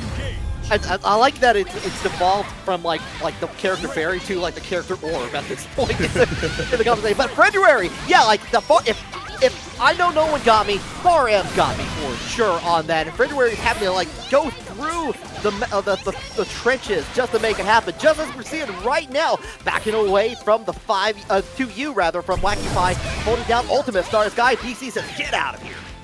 It's the GOAT, man. We love that normal, but here we go. We're going to get a little bit more usage out of the normals in this stance. As I say that, though, we get thrown right back into the corner, and now we got to deal with the orb once again with GG right on top of you. You cannot jump, unfortunately, because Heavy Beppo is air unblockable, so that is jail for you. Yeah, once again, the orb cometh, the orb taketh, and we engage in another round here. Critical moment on here on the loser side here between them, like 1-1, trying to get to that first to 3. But we're calling it out. We're just calling out any of the motions that Fred is trying to get into to move in. Nice throw tech by Wacky Pie right there, and still doing a really good job of trying to sit at a range where it's uncomfortable for Fred to immediately do stuff. But here we go, got the throw tech again. Wacky Pie just doing a really good job playing active neutral and active defense, and now gonna be rewarded by being able to send out the orb, because that's kind of what you get. And the punish on the 6-6M, yeah, maybe Sploot is onto something. I think at some point you gotta, because you're trying to hold it, you guess wrong, you get hit. You try to interrupt it, you can't interrupt it because it's still active. Or so too at shiny. this point, right, what do you do?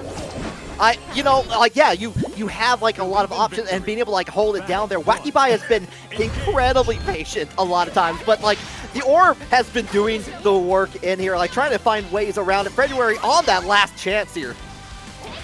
Fred came into the chat after that SBA came out and said, "I don't have the answers." Look, you gotta have you gotta have your wits about you. It's not over till it's over. You just need one clean hit into forcing Wacky Pie into playing defense against Yuel, which is not what they want, but easier said than done, because here comes the orb once again. And even at a distance, we have the conversion, but the conversion is dropped. This is what you need. Yeah, indeed. On that, we got into the combo limit, finds a button, waits a second, gets a throw on there afterwards, try to go in for the jump in, another tick throw, trying to even out those life bars just a little bit more. Holding it down in here, like back away with the third dance in there, using a couple BCs. No BC left on Wacky Pie's side, doesn't matter at this point here. Actually, it does, because like holding down with GG in there, and we're going right into the Skybound R. That's not going to be enough. That's going to be a punish for Wacky Pie into set point. Yeah, I understand that they were looking for the whip from like a far H or a far M, and just being able to call that out with the SSBA. That would have been a really nice call, but that's a really big risk. But at the end of the day, you got to spend something to make some. You got to risk it to get the biscuit. You already know the vibe. But the back throw into the double low, yep, this is what you do when you are Ferry. You have the corner offense, and then Wacky Pie just doing a really good job of finding every opportunity to force Yuel to not play the game. It's just such good active neutral by Wacky Pie right now. Back into GG, holding down with the U skill, having to immediately block on that, but here comes the low yet again. Wacky Pie is going to take it. The commander of the Ghost and Galloping Noodles. That is a great question on here, but we got a clean jump and begin things off. And a parry from your sensei in here just to go in, and we're going to right again into with the punish again on that. Out of dodge, and yeah, I think Wacky Pie is going to be a lot more liberal with their DC right here up against Roru Sensei, who I believe can afford to be a little bit more active at the ranges that Ferry wants to represent. So just being able to send them far enough away and then only worry about the rush down, very, very good for Wacky Pie here. So that's why you're seeing these early. Yeah, going down in there, holding down with the pod on there afterwards, and here comes follow the bouncing ball again on that. But right again, we're going to respond with what Skybound Art. You know what? There's an answer that 2B has on that. Absolutely, you know what? Doesn't even want to deal with it whatsoever. You're going to get a significant amount of damage because Wacky Pie has no BP on the menu. Immediate use of the air throw on top of that. Well, blocking both 50-50s right there, but we're still trying to sit at that range. But you tried to react to the blue flash with the spot dodge, but that is one ult special that you cannot do that for. GG kind of waiting for that recovery.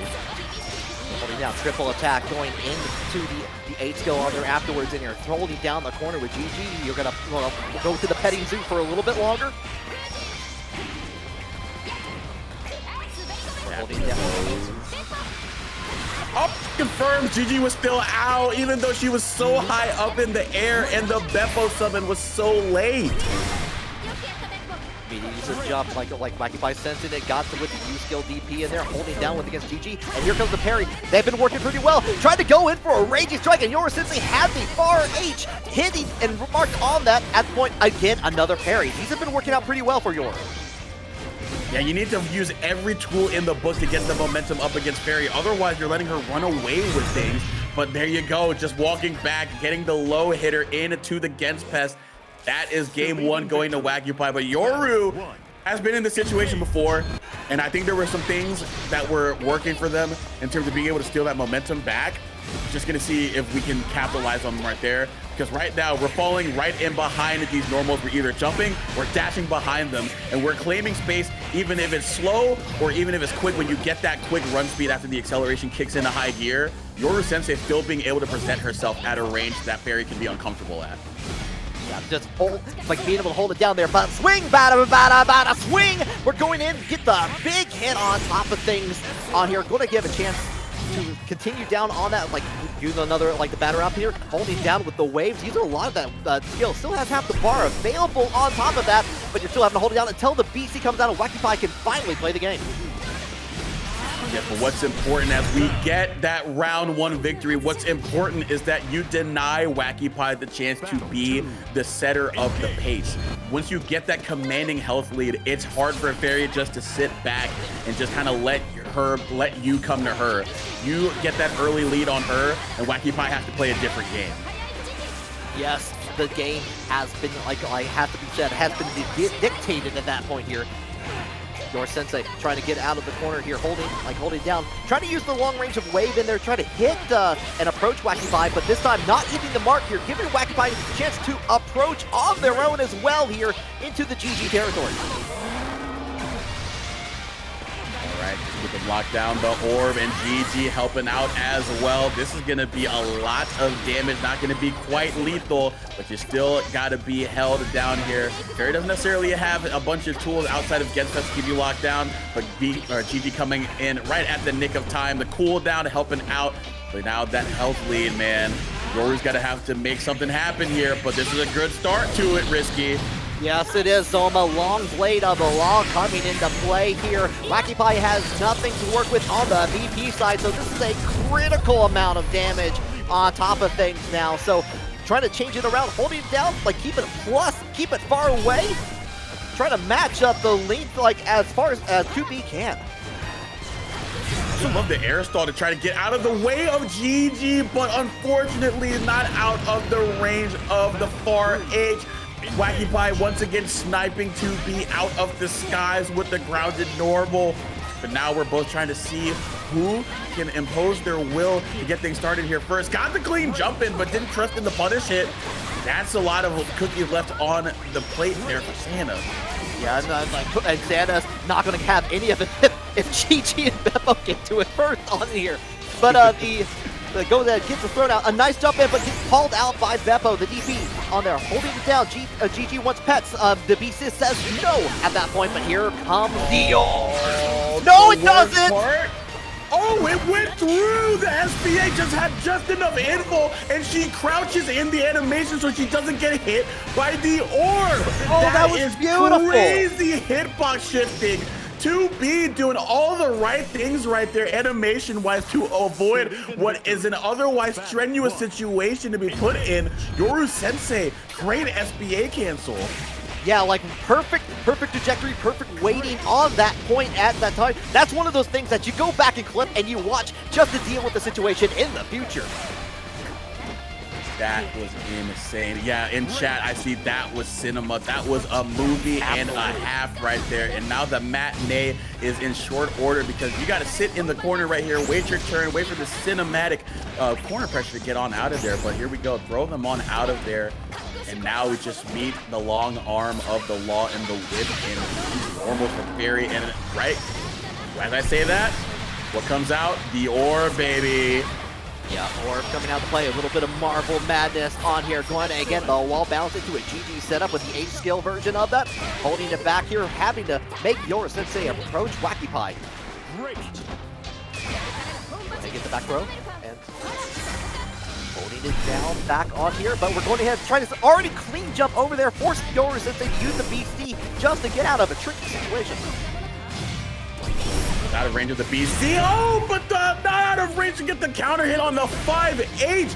Wacky Pie trying to find any way to get out of there, but time was running out and so were the resources, so they had to do something, and it was just a big old slam to the ground. There aren't a lot of moves in this game that look like they hurt, but that move, that move has some weight to it.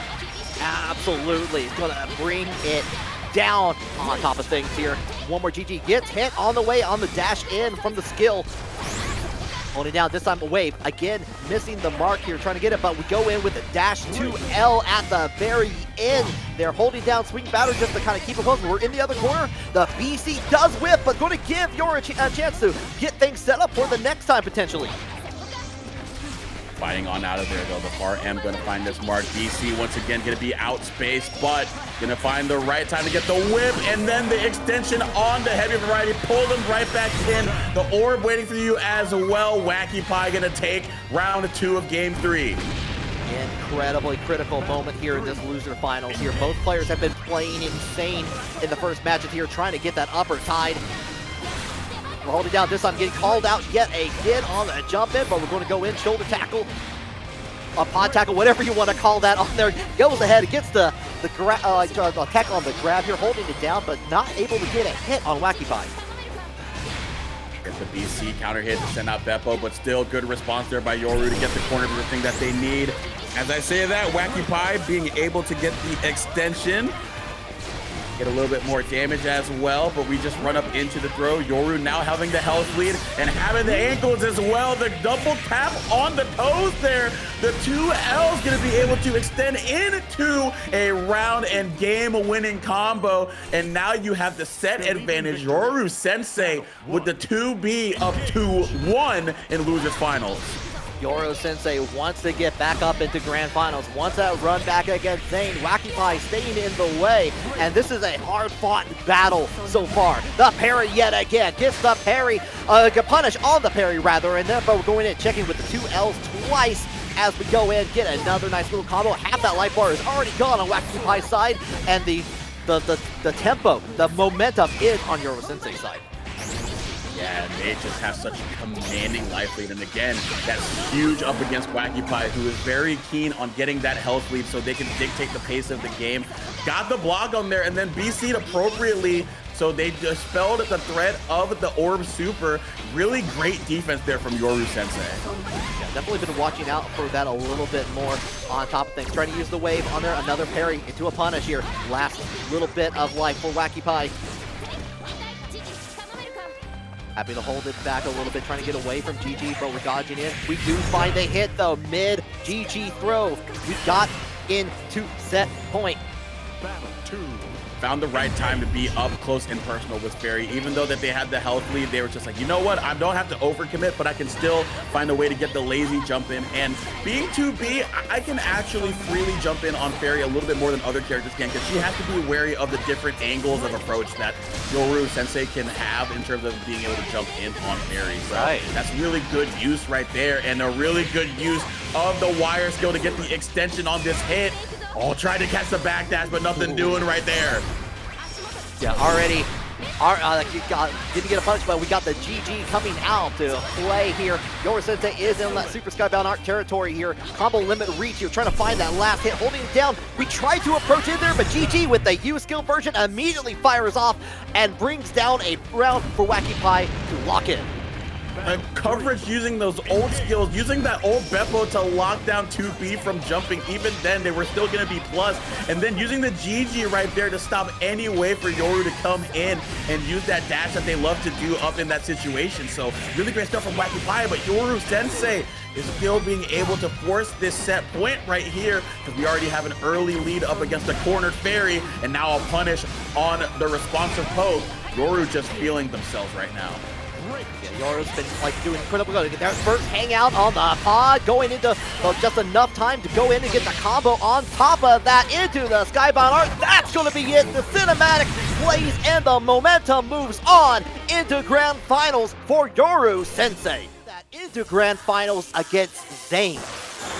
Yeah, Hypersonic is hype in chat, adding another 20 bucks to the pool via the Matcherino. Thank you so much as we get into our grand finals here between 2B. The Yoru Sensei making it over from loser side, has to win 2 sets, while Paragon's own Zane is gonna only have to win 1. So who's gonna win it in this run back of winners finals between the Grimnir and the 2B? Yeah, this was an insane set we saw in Winners Finals, and I feel privileged to be able to commentate it again on top of that. Thank you so very much. Also, yeah, Hypersonic for the extra 20 on there, but like making the pot a little over $50 here for our competitors here as we begin Grand Finals. Earlier here, we are getting a bit of seal action. I mean, what else can you expect from Grimnir? But Yoru Sensei just saying nothing to that. I need to keep this tempo up in my favor. We did see that much to their detriment before because Zane was really good at playing around that. But looks like it's going to work out here in Zane's favor once again. Got one more guess, and yep, the clock on the head, the overhead, going to work out. And on that, going to go get the follow-up on here. Getting very close to it. You're going to go ahead and spin that skybound arc. That's all you need. Big, strong start in there from Zane. Even, I love that little, like, the little comic panel at the bottom right.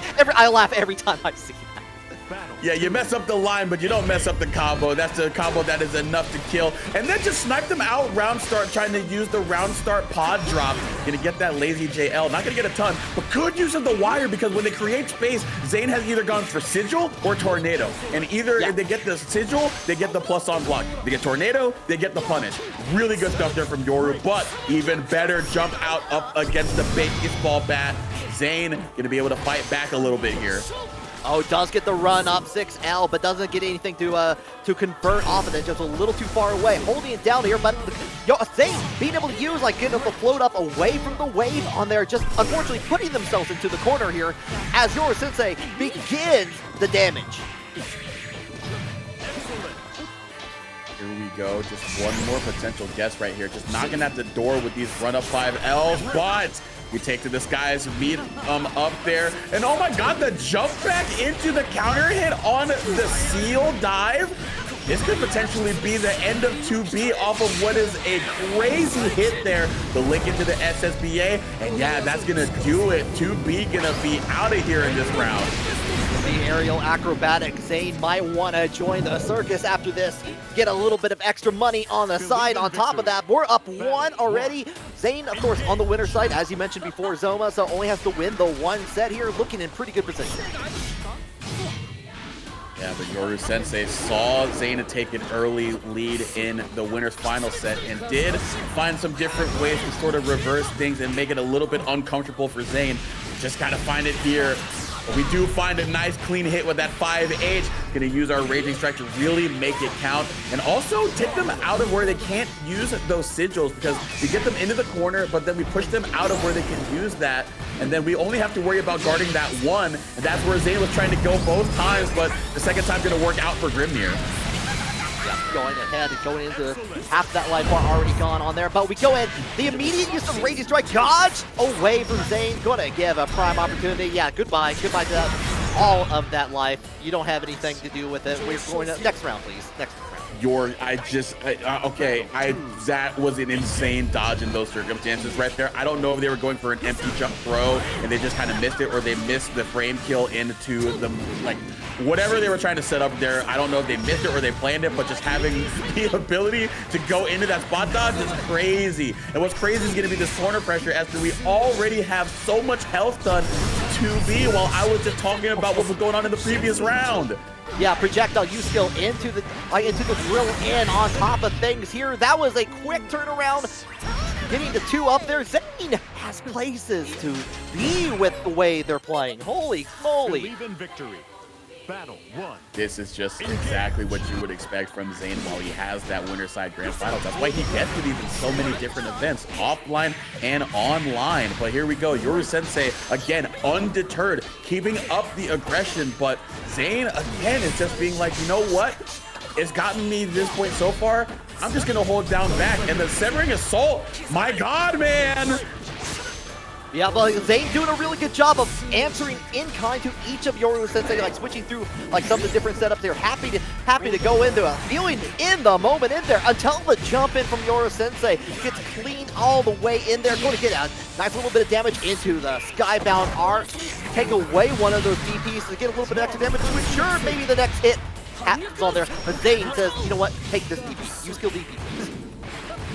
All right, here we go, though. We get the far L to hit low, and that is going to be disastrous for Yoru. Had the chance to close things out, but now you got to guess. Good guess on the low, though, being able to BC out as well. Buying yourself a little bit of time here. About even on the life. Oh, but that was so tricky. What side do you go on? And then if you're holding that block button, you're switching positions. Did you accidentally roll into that hit from Zane? It's a possibility there. I would love to hear from that from the competitors on there after this set, but we're still in the midst of it. Zane is on set point here. Yoru Sensei still trying to like go in like all the way in there, trying to take the corner. We're back in the neutral. Does get a nice little hit on there, but doesn't get anything to convert into a combo. Just like little bit of love taps.